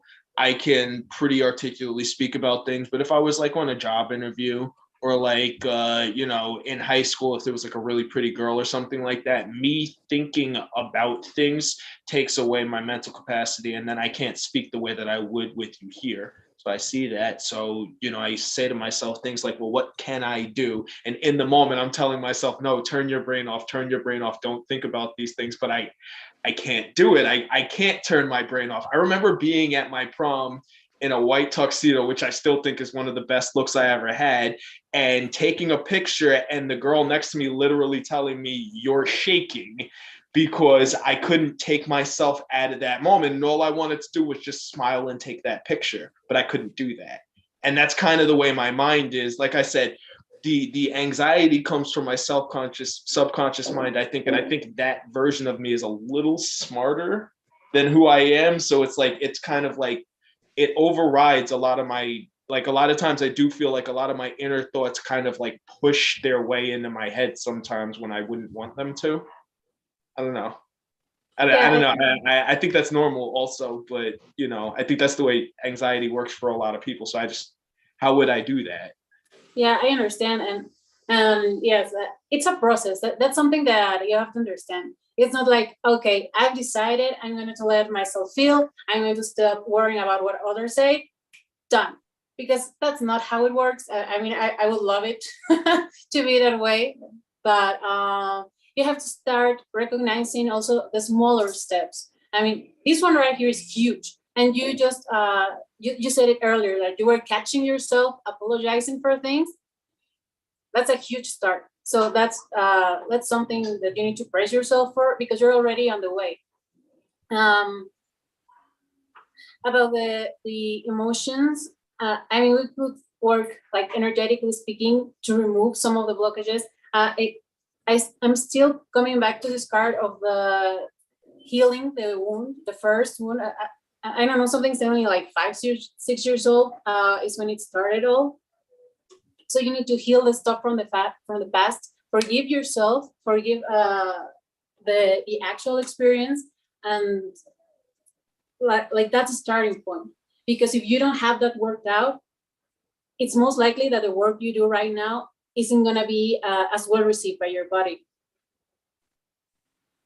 Yeah, so energetic work and these little exercises of stop apologizing, catching yourself when you're like self-conscious about what others are thinking, following your instinct more, like what you do in the kitchen, try to pass that on other aspects of life, you know? And when you were talking about how things change when you're comfortable and uncomfortable, ask yourself why. I mean, why is it uncomfortable to be on a business like talk or an interview or with a girl that you like? I mean, you should be the most comfortable with the girl that you like. Right. And you So- should be your most comfortable self always. I don't want to, I'm not trying to debunk what you said. I know I come off defensive when I speak. That wasn't me apologizing for what I was saying. I'm just segueing. This relationship that I keep talking about that I just got out of recently, I knew the girl for a long time before we got into this relationship. And when we first got into the relationship, I was a totally different person where it's funny that you said that, because I had a thing where I just kind of refused to say sorry. As a matter of fact, I pledged for a fraternity like maybe a year before I started that relationship. And I was more so kind of like in a machoistic mindset. So the idea of like apologizing in general was just kind of like, well, only if it's necessary. And I'm not really as sensitive to other people's feelings to begin with. The point I'm trying to make is that this is something that I kind of learned to do. And the idea of like, even like watching myself and what I say to people, it kind of comes from like, and I'm not blaming her specifically, but being in that relationship with her, that was something she pointed out to me, is like, listen, I need you to be a little more apologetic and that sort of thing. So it's something I've learned to actively make myself into over the last couple of years. And like I said, that relationship has kind of recently, well, not recently, but it's failing now and it's over. And coming out of that, like not even the idea of it being a bad relationship, but coming out of a failing relationship, I am naturally watching myself. I've been paying attention to what I say to people, and the effort to obviously repair things and that sort of thing. I'm looking. So that also kind of comes, and brings in this idea of me maybe being a little overly apologetic, me watching myself and then kind of like correcting myself before somebody has a chance to comment on it, possibly controlling the conversation in general. These things are kind of like semi-recent changes, I guess. So I don't know. I can't I was always anxious as a person, but I do think a lot of what you guys are seeing maybe also has to do with just where I am in life right now. Maybe. I don't know. I gotta say this just to tell her to say this. Like, I can feel her energy as a woman hearing what this other woman was doing. I live silently, I can hear and feel her as a woman thinking about where that last woman was at, and she's gonna rip it apart. Go ahead. I can feel it. Go ahead. Do it. Do it. I know you want to. I can feel it. I'm like, I hear you talking. You're like, she was like, what did this woman do? She was like, oh my God, if a woman did that, it means this. So I'm gonna ask you, if a woman did exactly what she did, what does that actually mean? Be honest. It's just a shit ton of insecurity from her. And you accepted it. So somewhere in your programmation that was there, because if you weren't up for it, you would just say no, and that would be it. But there's some part of you that needed to relieve that, because again, I'm feeling like this comes back to your childhood. So she only brought back up to the surface all the things that were hidden. And this is a good thing. We all live, everything we're meant to live in order to remember things, in order to have tools to better conduct ourselves through life. So what happened had to happen. But yeah.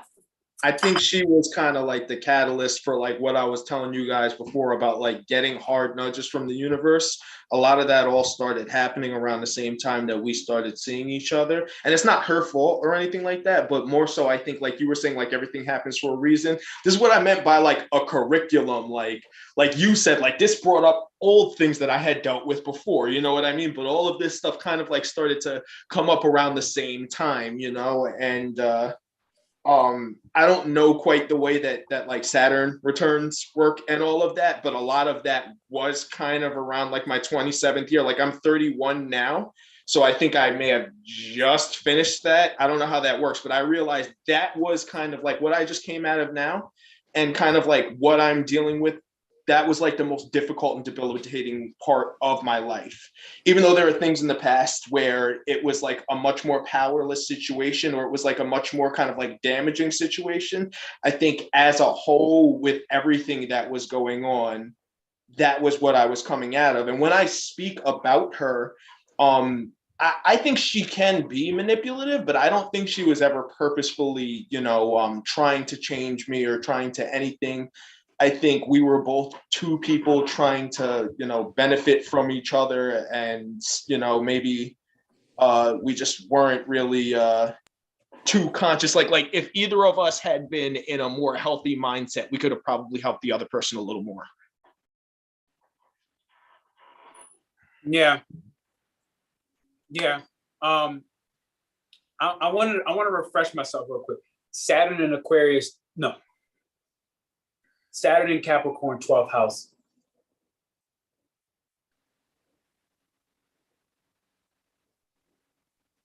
Can bless a native with good results to health, lifespan, creativity, spiritual growth, profession, finances, reputation, authority, recognition, fame, and other several things, depending on the rest. Okay, so what are we looking like on time, by the way? Because I'm doing fine. I just want to have like a mental idea. Yeah. For me, to be honest, these are energetic. I don't. Okay. I told you today we're gonna do a full one. We're gonna do a full one. But I can also feel it. I can feel that. I can feel that junction coming. I can feel it. Like it's close. It's gonna be this moment. It's gonna be like and I'm gonna be like, you're gonna know too. We're all as long as you don't expect me to cry on camera. No. Give me 2 minutes. I'm gonna go check if the cat needs to be let in. Yeah. Hey, for any of those of you that are live in this moment, I just want to say thank you for being here. Also, obviously, go ahead and help this channel reach out. If you know any other Sagittarius, this would be a good video for them to share. Somebody in your family, someone in your friend groups, as well as anybody with like a Chiron and Cancer. That's a lot of what was talked about today. Even somebody with Gemini energy heavy in their chart, this will really link and relate to a lot of people. And I'll finally say anybody with an Aquarius Rising or Aquarius Ascendant. This would be a video that will really kind of apply. And then meanwhile, definitely ask some questions. I can see your chat down here, which I just lied. I can't see it yet because my phone turned off. Okay, now I can see it. While we give this gentleman some time to come back. This is just a live example of what an astrotherapy session might look like. It is also very changeable in the sense where sometimes this is more breath work happening. Sometimes there's sound therapy happening. Other times there's going to be some energetic pulls from a certain card, a certain tarot deck. But it really depends on the person. It depends on the scenario. It depends on what's necessary. So understand that anybody that does book a one-on-one on a more private, obviously everybody's not going live on this. There are a lot more happen like this privately. Anybody that wants to do and have time like this to work through the evolution of your own character, all right? There's links down below. You should book that. Meanwhile, what I also say is, oh wait, can I do this? I think I can. Whoa. Oh, I should have did that the whole time. Whatever. Oh, we're back. We're back. Yeah, what I was just telling people briefly is if you're watching this live in the moment, there's on the lunar eclipse, run a free group event, all right, where you can kind of digest what that eclipse looks like. This is one of 4 eclipses this entire year. It will be big. Wherever Taurus, Scorpio, Leo, and Aquarius is in your chart, they will be the biggest impacts on this particular eclipse. Maurice, you have a couple of those Aquarius and Leos in there, so you're gonna feel it. And what's gonna happen on this eclipse, and this is really important for you as well, is everybody will, especially in those 4 signs, but everybody in general, there are gonna be certain persistent and trapped narratives that are going to be forced to shake up. They're gonna be changed. So whenever we're usually an area like we feel like, I'm never gonna change this habit or this belief or blah, blah, blah, this, especially in a sense of your money, your home, and what you need to feel comfortable, stable, and secure. I'm talking foundational security, okay? Not big wealth security. I'm talking about foundational, like all your basic needs are beyond satisfied, not just covered, but abundant. So anything stopping you from that, any belief, any thought process, any person, any partnership, because partnership is Taurus as well. Any money issues or beliefs, subliminal beliefs that you have around money, all these things you're going to have a rapid development on. It could cause you a little tension, but ultimately on the back end of it, you will be happier with the result. You will be happier with the rewards that come out. So I wanted to share that briefly. I'm not gonna get too specific, but like I can almost directly see like the point in my life that's getting ready to happen to like embody what you're talking about. Like, yeah. What did you just say? You can directly what?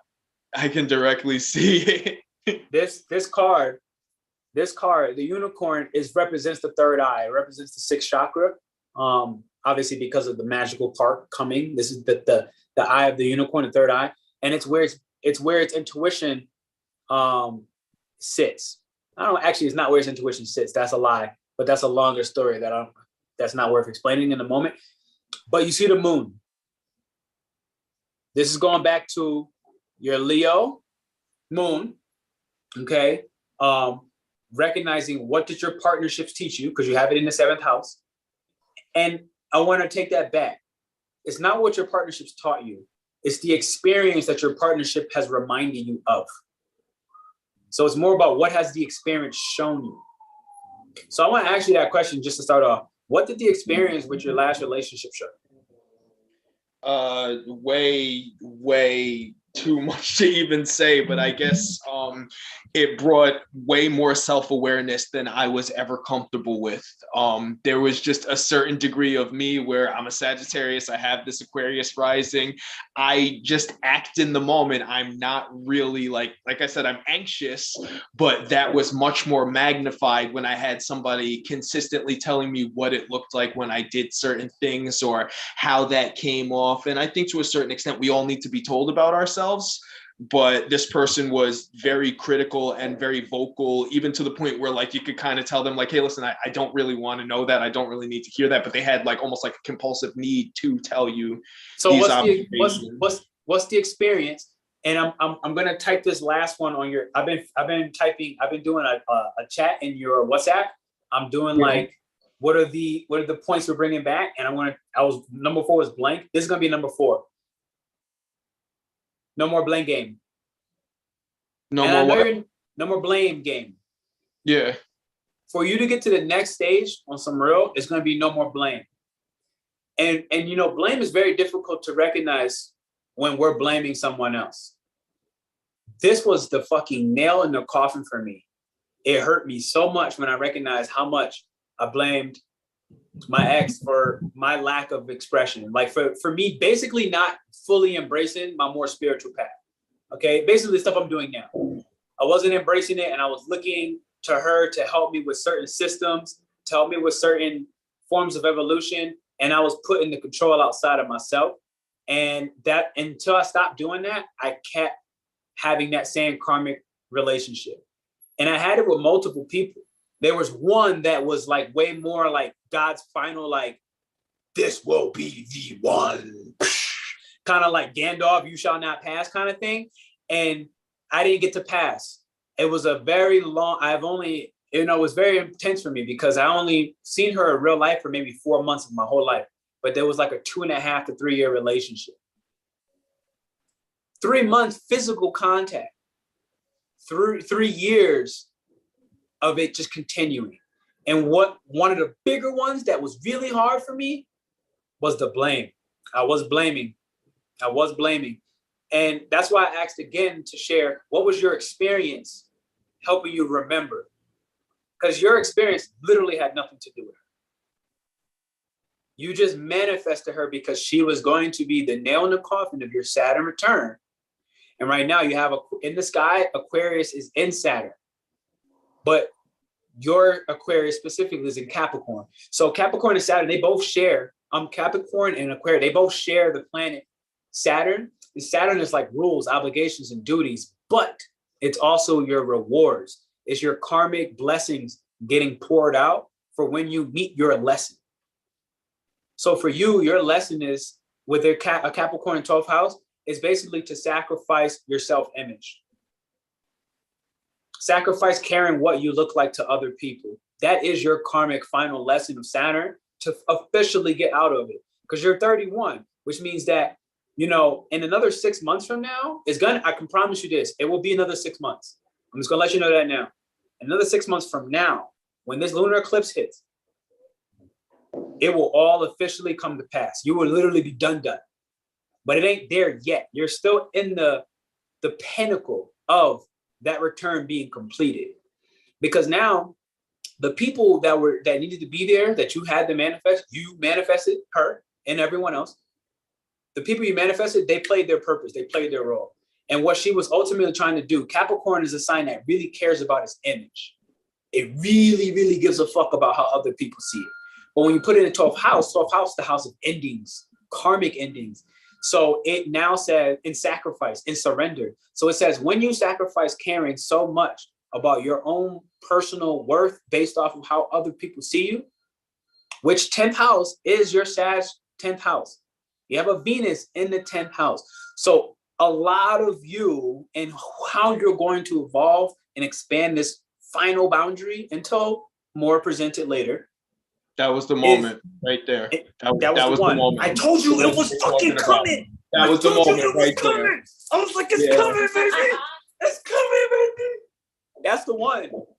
That's it. I knew it was coming. This is the it. When you finally surrender that image, you're gonna fucking fly, homie. And the thing is, that was definitely what you just said right there. It's been the real recurring thing of like you said, like having people look at me as like a leader, I guess, in certain type of ways, but constant public embarrassment, constant like, and I don't even just mean like due to like, a lot of it was, you know, due to, you know, miscoordinations with my relationship, but I mean like pretty public embarrassment too, like ever since I was like probably like I'd say early 20s, it's been like this constant thing. And I think a lot of that shame comes from that of not being able to present myself the way that I want to, but it's definitely public image. It's definitely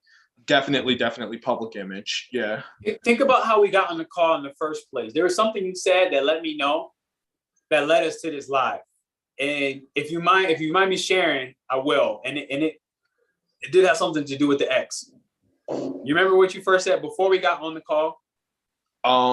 Yesterday. Before we got on the call. You were curious if you could do this live. Yeah, and I said that I didn't want to appear. Yeah. I didn't want to appear live because I didn't want to interfere kind of like with what she did. Yeah. That's done. I hear what you're saying. You've hit the climax, my man. That's done. That is the nail in the coffin. I'm gonna read this, really the final piece. I'm gonna read this card because I think it's gonna be really what, in a sense, sends you on your way to ascend, quite frankly, all of these circumstances and all of these boundaries that just don't exist. First off, the four elements: earth, wind, fire, air. The last one in this deck is spirit, and that's the circle. The circle is spirit. When you get the spirit cards, first off, there's only 7 out of like 54 cards or something like that. It's only 7 spirit cards, and they represent the 7 chakras. When you get a circle or a spirit card off the rip, it already says that what happens next, you have no control of. If that's the first thing before I go any further. What happens next, you have no control of. But the beauty about this is there's 2 circles here. The moon is also one. So what I actually see is there's another partner for you that you probably already saw, because Sagittarius is I see. You see the future. You probably already saw an embodiment of this person, maybe even in a dream or something. I would likely say in a dream, potentially, or in a vision, anything that physically wasn't really there, but you already saw it somehow. There's another person that's coming to the same completion that you are in the same moment. You probably didn't physically meet them yet. Maybe you did. I mean, if I look at your chart deeper, I could probably figure it out, but it would take a little research.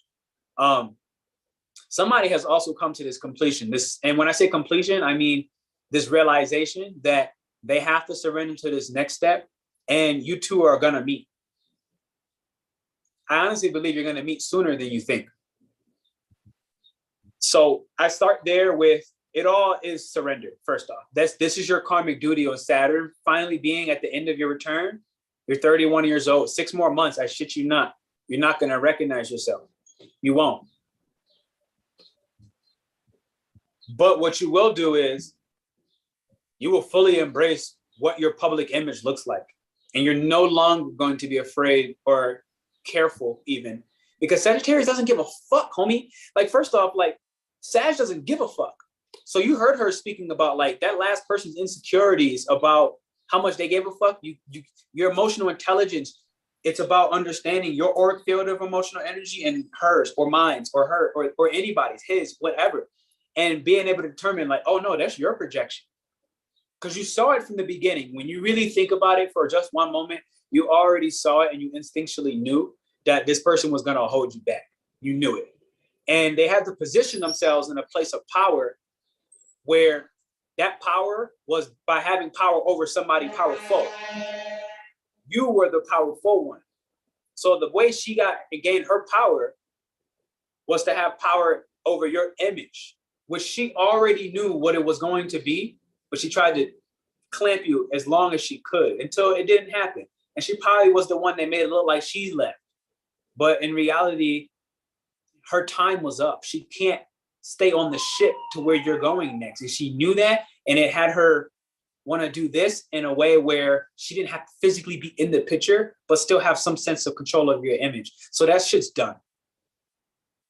And because Leo transmutes to dark, like I was saying, we're going to count that as a dark force. And you're going to transmute that dark energy that was placed upon you, preventing your image from the expansion beyond the boundary that was in pre-existence. You've come full circle. Okay, so that's the start. And just remember, transmute that dark energy by bringing it into your heart. You purify that energy in your heart space. So you have to connect with your emotions, and you have to get a little bit more out of your head. So to me, this even looks like, you know, more female platonic friendships. Allow some of your feminine friends right now, your female friends, any of the ones that your last ex-girlfriend didn't run away, because I know she did, because that's a threat. That was a threat. It was an immediate threat. And your female friends, they saw it too. So right now I'm getting this very clear message to go back and really try to see if any of those bridges weren't burnt all the way, because you likely burnt a couple of them by accident, completely unintentional. You weren't trying to intentionally burn them, but you know, you allowed the love to carry you where it carried you. Like, let's be real, it's okay. It's just okay. And the bigger part that's okay is if they're still there and you were able to have that moment, that heartfelt moment with them, they're gonna also be okay with it, or they're not. And if they're not, then you should be happy, because they were on that same, they were just a part of that same dark force energy that you're gonna transmute. And if they are still there, they're gonna just easily forgive, because they're gonna be like, I knew you were gonna come around, homie. They're gonna be like, I knew it. I knew she had to get out the picture. I knew I had to take my backseat for now, but you a real one. So you know what? Buy me lunch and we good. It's gonna be like that. You either gonna get that one, or you're gonna get the other one where that bridge is burned, and just know that this is a part of the surrender. And here's where I finish on this card. But before I read it, I want to take a moment to just release all tension in the jaw. I want you to do this with me, as a matter of fact. Go like this. Good, up by the cheekbone. Good, to the temples. And notice to the forehead, this is your third eye. I want you to literally, you can say it out loud or in your head, I want you to say open. No, that's not the one. You have to command it and realize that you're the boss. And I want you to say open. Boom.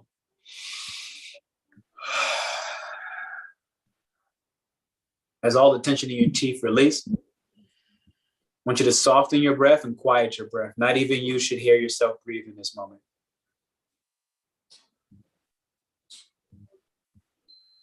as your shoulders become heavy. Like a weight in the ocean, you sink into the emotion.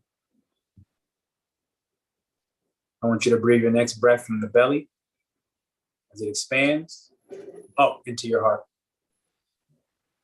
And allow it to cleanse and deprogram.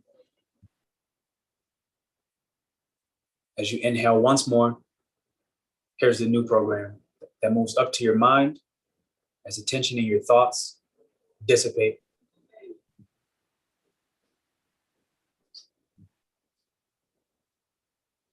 Welcome home.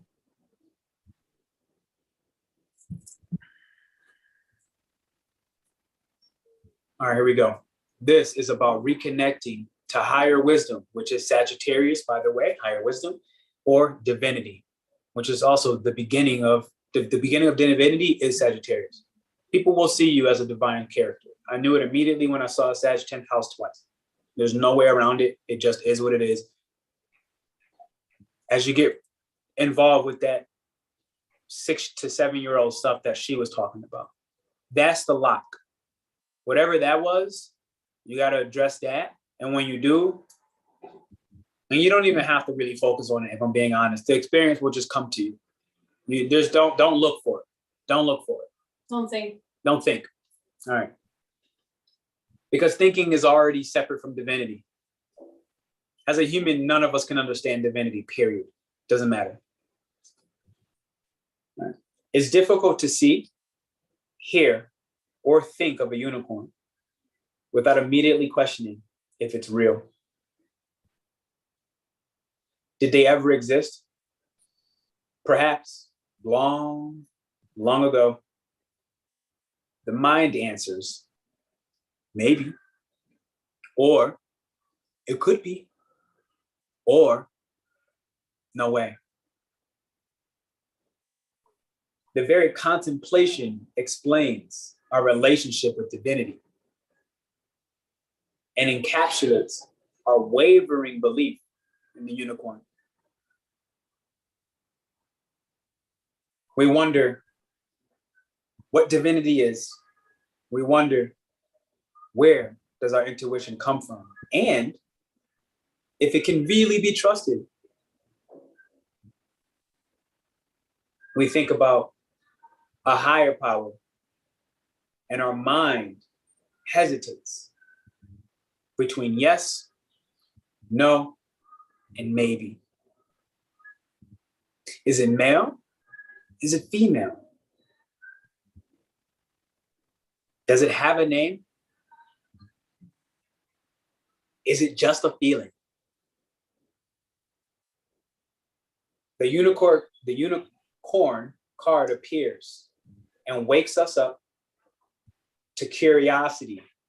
As your Gemini, I said, your skills are being curious, traveling, moving, talking randomly.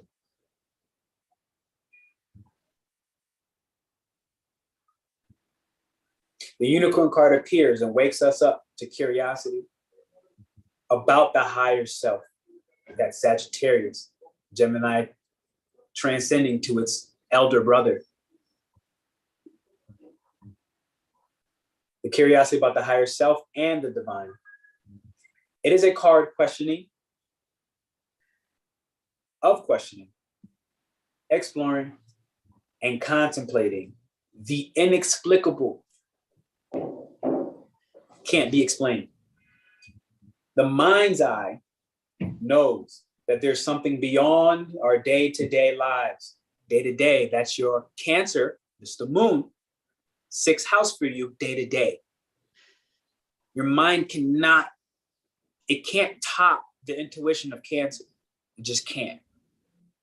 We don't even know 80% of the ocean, which means what? We don't understand Cancer or any of the water signs. We just don't. We can't logically put anything to it. 80%. We know more about space than our own ocean. The mind's eye know there's something beyond our day-to-day lives, a deeper dimension to our experiences.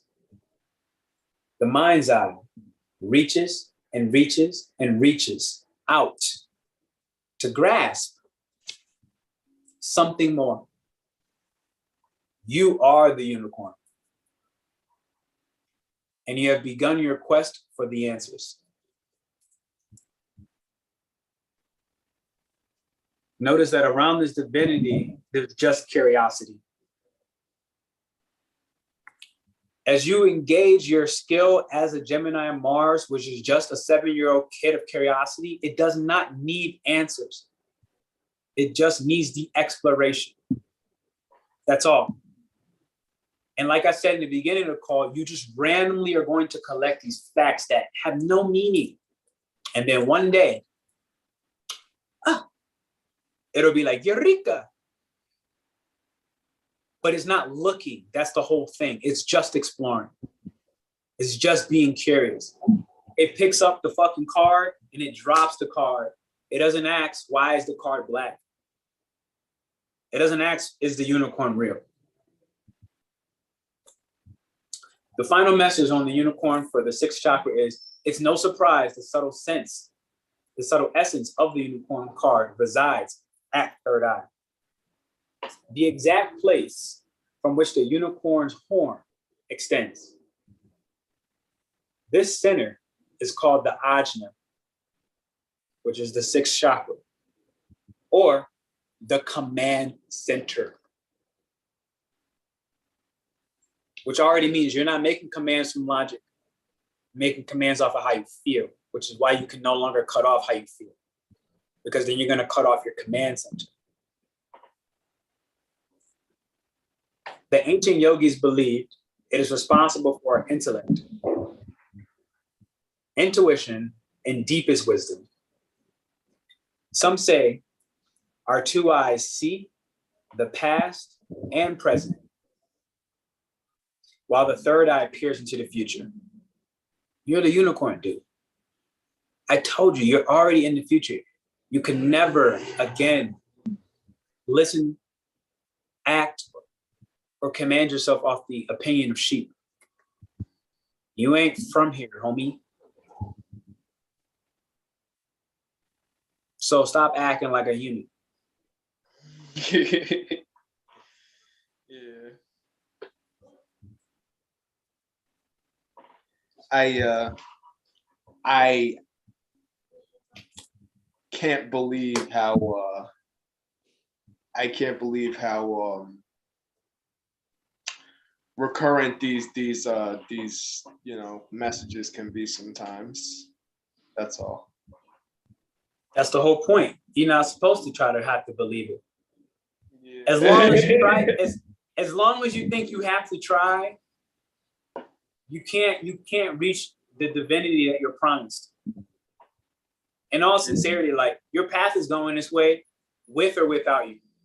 I promise you. And what I had to learn, I had a friend tell me in Mexico one time back in Playa del Carmen, and she was like, oh, I want to take all those blessings without the pain. Huh. That's what she said to me.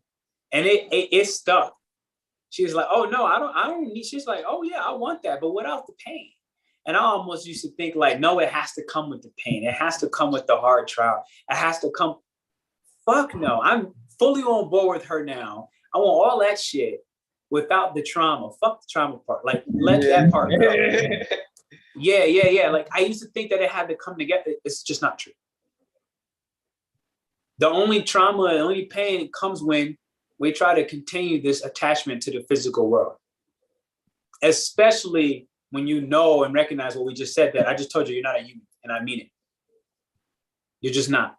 You're literally not. You're from the future, period. And as you believe me though, like, so I've heard that before, like. So here's what it means, okay? This house that I'm in right now, I'm literally in complete hyperdrive right now. The house I had prior, I had it for 1 month, and it took that long for me to literally load up my spaceship and just make sure I had all my parts ready for hyperdrive. Me being here now, I'm actually in the middle of hyperdrive to the point where things have burned up. And what that looks like in real life, human existence, my beats broke, just snapped in half. It couldn't withstand hyperdrive. My pot yesterday, I burned my pot to a point where it bubbled in molten lava, bro. It's like it couldn't withstand it. My table right over there, it burned. It literally caught fire like 4 nights ago. Just caught fire, bro. Like this, it just doesn't make sense. It just doesn't make sense. It just caught fire. And it burned through the candle holder. There's a candle holder designed to hold the candle, and it burned that as well and caught fire. So what am I saying? What does that mean? It means that you have to detach from the logical understanding of how humans make sense of things. You have to understand that you can see what others cannot see. As you do that, you will start meeting people, and you're going to look at this person, and it's going to be this old man who's like fixing bicycles. And you're like, you look at him, and as a human, you would think that, oh, let me give this guy $1 extra because he's definitely not surviving off this. But as you adapt to the more third eye that you have, you're going to see this person as a timekeeper along your quantum leaps, because you're going to jump so far into the future each time that you need reminders. And these reminders are going to become the ex-girlfriend, because now the next person you meet is going to show you how fast and how far you have literally quantum leaped in the very short time from, oh my God, I was insecure like this on this. I can't even believe it. You know, this is what this looks like as an alien or somebody from the future or somebody just from fucking very far from this planet. You're going to start to be able to have these as timestamps, and they're going to remind you, oh, that's what this was about. But as long as you try to figure what this is about in real time, you can't quantum leap. You can't stay here. Think about it. It's like if you took a little jump, sure, you can keep one leg on this ledge and the next leg on this ledge with a small jump. But when you quantum leap, you're not even in the same galaxy. You can't keep one leg in this physical reality and the next leg in the future. You're going to rip apart. You're going to rip in half. You're going to rip in half. It's like what we were talking about before with religion stopping me from, being able to get into the metaphysical. I see what you're saying. This is your Lilith in Sag. I have the same thing. My Lilith is in Sag. So I couldn't take my jumps as long as I was rejecting the religion altogether, because that's part of what I did. And how that impacted me personally is I'm in direct communication with angels. Now, in the religion I grew up in, I went back and asked people too. I said, how come I was like, do you know who Archangel Michael is? Yeah. Okay, well, what does he do? It's like, I'm pretty sure he's about protection. I'm like, does everybody else in the church know that? And they're like, actually, most people just don't. They skip that part. But for me, part of my divinity, it links back into the church in its own way, where these angels I'm in direct communication with, and they're messengers. So as I denied the religion as a whole, I couldn't accept and embrace that angels mean something entirely different in my language. They speak a different language to me. Last night, I did an angelic Reiki healing on myself with Raphael, Archangel Michael, Uriel, and about 4 other ones who I didn't even know the name with, but I knew their purpose, and they showed up with the purpose, and they went through and did an angel healing on me. I was overheating in my spaceship. I'm not kidding. For the last 3 days, I've been so hot that I feel like I need to go to the ER and put ice packs all in my armpits. And I've been in the middle of the night waking up, I'm not kidding you, and putting bottle of tequila on my neck because it's cold in the freezer, and fucking teriyaki sauce in my armpit because I'm literally overheating. So I had to literally go ahead and ask the metaphysical. I said, please help me cool down, because I'm in a human body. I can't stay this hot all the time. I'm going to fry my brain. And I was frying. I was burning up fucking tables. You are just as much fire as I am.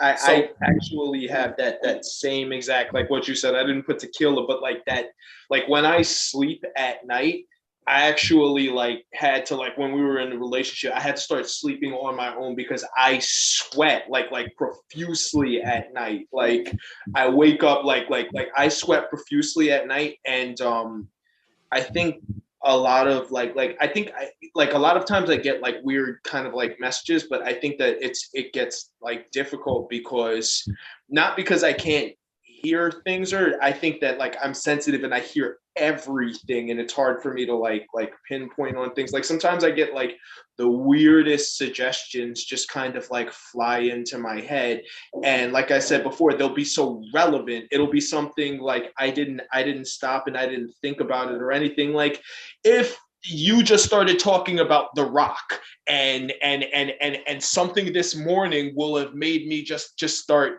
like watching a video on The Rock, and then you're going to talk about it, and I can't explain it to you because you're going to be like, what the heck is this guy talking about? But I know in my mind that that's crazy because I don't ever talk about the damn Rock, and then it came into my head, and then you mentioned it. Like, oh, go ahead. Oh, yeah, that's not crazy. And there, right there, you have the future thing that he was talking about. You already explained it to yourself. You just explained it out loud. Yeah. And on top of that, this is why I promised you that you have to let go of the fact that you're just not a human and you're actually really fucking unique.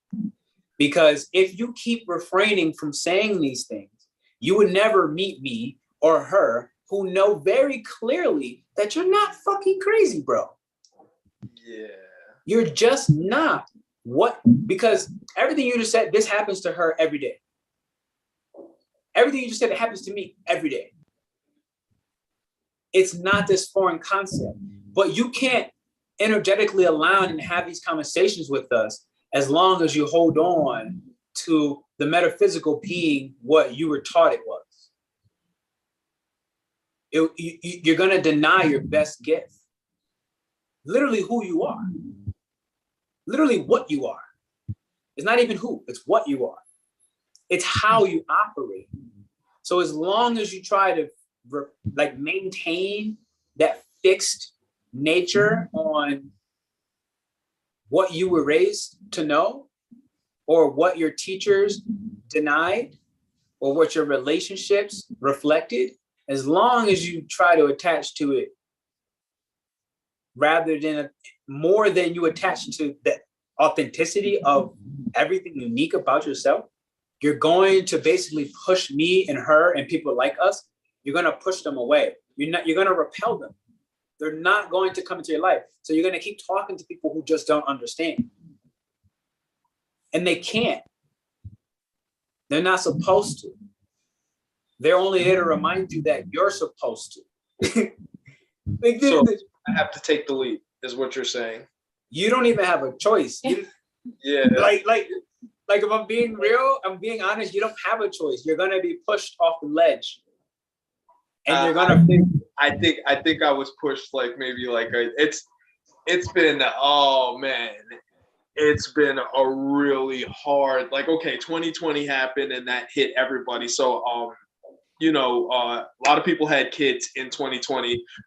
We actually found out that we were pregnant about a month before the pandemic even hit. So, you know, everybody was talking about it. February, that's when we found out. March was when people started taking it seriously. So being in quarantine, like everybody got to be like you get the woman pregnant while you're in quarantine, right? So it's like you that sounds bad, but like what if she were pregnant going into quarantine? Like that's a little bit more frustrating. So like there's that. And it's like things have kind of just been like really unfolding like harshly. Like a lot has happened. I lost 3 grandparents in the last 6 months. Like all 3 of my remaining grandparents died in the course of 6 months. None of them to COVID even. Like it all happened like very fast. There were so many things kind of like that where it was like man, the hits keep on coming. And I'm not specifically saying that this is even happening to me because of like what's going wrong with me, but I feel like if this was not happening, you know, right now, then maybe a lot of these things would be a little easier to deal with, you know? They're forcing the quantum leap. Yeah. That's all it's doing. 3 is the number of creativity. It also is Gemini. It's the base of you. You asked me in the beginning, what are my skills? Your skills are identified by you moving. 3. And your grandparents got you to move. That's 3. exactly, no, I literally moved. Like my guy, I literally moved. Like give him that image. Oh man. Yeah. Yeah, I see about movement. Yeah. So But, on a pool at the beginning. yeah. Yeah, that's gonna go with movement and Pearl's right. They're forcing you with all these things. It's like he's not uncomfortable enough. He's not uncomfortable enough to move. Hit him with something more. That's why it seems like it's all ganging up on you because you have to. That's it all comes down together. You're not about. You don't have to think about taking the leap. You're being pushed. I'm telling you, I hear screams, I hear everything. Ready or not, here you go. You don't have a choice, bro. I mean, Aries season just basically blasted you off, started you into this new form of who you are that just finished like 3-4 days ago.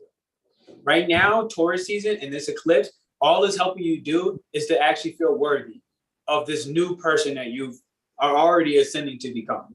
You're already literally in the middle of the leap.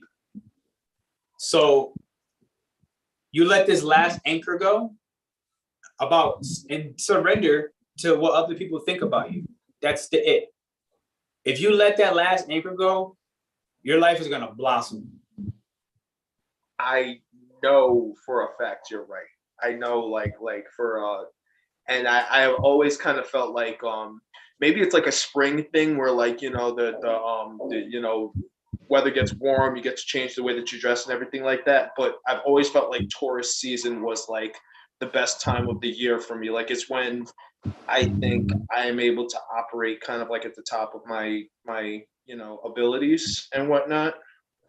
And another you know why? I think it kind of has to do with like that idea of letting go, like you said. But I don't know why. No. Well, this is the season of grounding. So in order to take a quantum leap, you don't take it from thin air. You start on the ground. Yeah. And you go up. So Taurus season is the foundational earth. There's 3 earth elements. Virgo is like taking care of and fertilizing the ground that you launched from. Capricorn is like the height in the height of the mountain that you built from the ground up. But Taurus season is ground zero. You don't get the mountain without the ground. You don't get the mountain, Capricorn, 10th house, which is your 10th house Sagittarius. You don't get the mountain without day-to-day fertilizing the ground, making sure that it's actually able to manifest something. So this is the start that you launch off from to go above and beyond the mountain. Yeah, it's I hear it. And I had another point in my life before where this kind of happened, where I had just gotten out of like a really bad relationship. And I kind of just like, like let go, but less of like because I wanted something and more so just like I felt overwhelmed and stressed. And so, I mean, but I let go of everything. Like I changed the way that I dressed. I changed the way that I talked to people, not like consciously. I didn't care about anything. And that was some of the most positive feedback I had ever gotten from people in my life was when I had finally decided to do that. And it was at the end of a really big relationship. And it was kind of like, what's going on right now, where like I was just too overwhelmed and overburdened to care about the things that were bothering me anymore. And I had work to do, and you can't do that with those sluggish things holding you back. Yeah. We both heard a pop that obviously just wasn't there. Same way you heard with the bookshelf. You saw us both look to the left, right? Yeah, I saw you guys look. I didn't know what was happening though. Bro, this shit happened right next to us. There's nothing here to pop. There's nothing here to pop. So you got it. What we got is how far away? Like, come on. Nah, there's nothing here to pop, bro. But it's funny because it almost sounds like when you light a match. It does. Listen to this. This is exactly the noise. Wow. You're quantum leaping. This is Sag and Leo. This is both of them. Leo is your relationship. Listen to this noise. Yeah. That's the exact noise. Yeah. Wow. That was, we were like, what the fuck was that? Like, Oh, you guys this was both the did it exact, at the same time. this is the exact noise. And the key now, notice that I'm intentionally not letting this fire go down. Yeah. This thing burns a lot faster when you allow it to, if you just let it go out of control. But I'm intentionally not letting it go down. And this right here lets me know that I got back in tune with my personal fire. Because prior, like I said, I was burning shit in my home, bro, like by pure accident, just because my flame was out of control. So this is the next step for you as you let go of the weight. That's the final message. This is the last thing before you blast off. It is to control your fire, which means to direct your focus. Yeah. Not allow that, because Sag is a mutable fire, so it's kind of all over the place. But it's saying, where are you going to put your fire? This is Taurus season and why it's good for you, because it gives the stability and the grounding for you to fucking decide. Taurus doesn't move until it knows where it's going. So it doesn't get up. Question, when you say, decide what to do with your fire, the thing that comes to mind firstly, I have a lot of bad habits, and I've been trying to overcome a lot of those bad habits. Like you said, no more blame game, but environmentally, I feel like I've had a lot of stress around me that makes it difficult to stop doing the things that I'm trying to do. And so that's kind of like, ultimately, I think what's been keeping me really, really in place for a long time is trying to overcome bad habits and regressing and, kind of like 2 steps forward. 2 steps back. Okay, stop. I'm sorry. You're making me dizzy. Sorry. You felt it too, right? She was getting dizzy too. See what I'm saying? Look, okay. Here's why you have to stop. Literally, it made me want to vomit. Your spirit guy was like, throw the fuck out. It was like, yeah. Okay. I'm literally gonna put this as the last message. Okay. Like, this is the end, because anything beyond this last message, you're just thinking again, and you're failing by doing so. Your guys literally just got fucking pissed off, and they made us both dizzy. Like, notice, you see it happen to both at the same time. That I knew that there was a reason that her and I was on this call. I've never done an AstroTherapy session with her ever in my life, ever. And this is my fucking profession, dude. Like, I literally make a living off of this. I've never done one with her. So I was like, what the hell kind of karma does this guy have to get both of us on a call? So you think it's good karma then? You think it's like, because it's the best. Bro, do you even have to ask? Do you really have to ask that question? I mean, you knew before you asked. No, because I honestly, like, I always kind of feel like that kid who's like trying to make sure that like he's doing the right thing because maybe. Exactly. Yeah, Stop again. Stop. I'm not even gonna allow myself to get dizzy again, because it was about to happen. I was literally about to get dizzy again. So understand that those 2 moments of dizzy, what really happened? I want you, don't talk about it. I want you to feel. What do you feel happened to make us both dizzy in response to your response? Feel.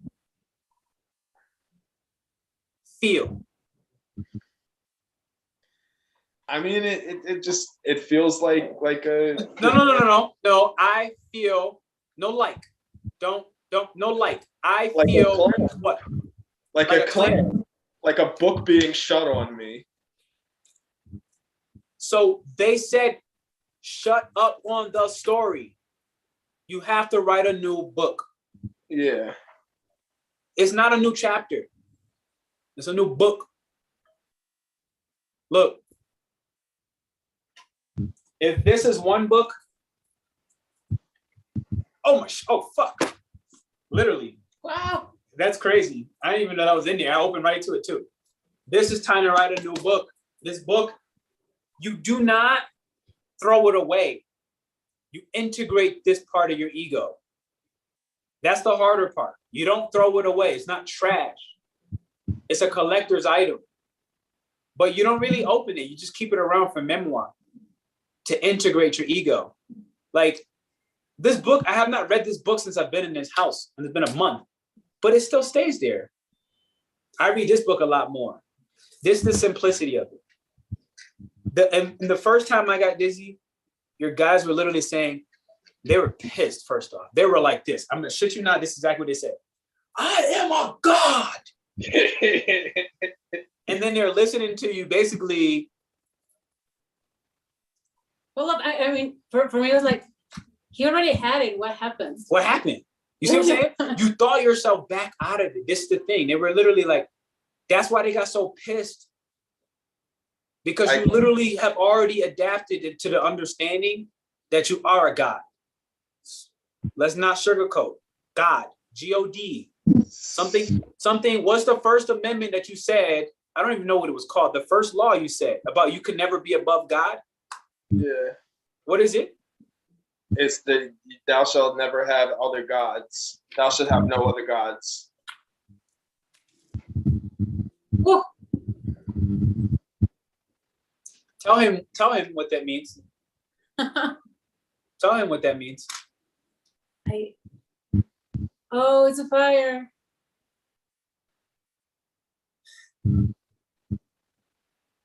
Is it souls? Look how they're getting close. Did you see that? Yeah. Stop. Don't burn me. Don't burn me, you motherfucker. Do not burn. Go out. Don't. That's what I'm talking about. That's wild. But it takes practice at the same time. Mind you, like my flames are also in their own. Just a couple of days ago, they were out of control. I had to go back and tame them. But this wasn't even me in a sense. Like this wasn't my fire. This is your fire. Yeah. And that's why I told that shit that it needs to stop. I had to recognize that this is not my fire and it doesn't have permission to go further. So this is me being able to, emotional intelligence, which you have, take away your emotional field and not allow it to come to my emotional field. I can't allow your fire to dictate what my fire does, rather than just show me. And mind you, it was on my finger, but it actually never burned me. Because I would have just been like, eventually I would have just let it go. But it didn't. So that's one lesson in the fact of separate your emotions from others. Because it's controlling your fire and what, if it's big or little, too much. Second, it brings you to, like I said, there's another person who's also coming to completion at the same time as you, but they're just as stubborn. So you're not just holding, you said before that you do the cooking for other people. Understand that right now they're waiting for you to cook for them. So do it for them as much as you do it for yourself, but understand that part of the lesson is that you have to be able to be stable within yourself to then get to the relate and have that union of your two flames with another. I get it. I understand. That's it. That's it. No more. That's it. You're God. You have somebody else waiting for you to stop bitching and moaning about the circumstance, rather than seeing the optimism of the circumstance. You've been blessed. Stop treating it like anything else. And also understand that Sagittarius is the arrow and is looking up. You know what that means? I'm gonna be really simple with this. It does not consider the thoughts of mortals. It just doesn't. It's the leader, and it's the one that has to ascend. You have no choice. They have a choice. They don't have to do what you have to do. So you're gonna leave people behind. You will. People won't make it. When I first met her, I told her the same thing. Part of the saddest part of my human existence is no one ever makes the jump. People always get on board and they burn up, just the same way my fucking table did, and the same way a whole bunch of other shit did. So when I say the jump, understand what I'm saying. The quantum leap. I know exactly what you mean. They can't make it. So stop. This is why the lower levels of vibrations of like blame has to quit, because as long as you do that, you're not even trying to jump. You're not focused on where you're going, which is up. You're focused on who you're leaving behind, who's back down there. I get it. Hey, Maurice, I want to tap you out. And do you have an idea? I was gonna ring my bell, but I feel like there's something different. You're the ball? Yeah, I was gonna ring it 3 times, but I feel like there's something different. Your shaker? Yeah.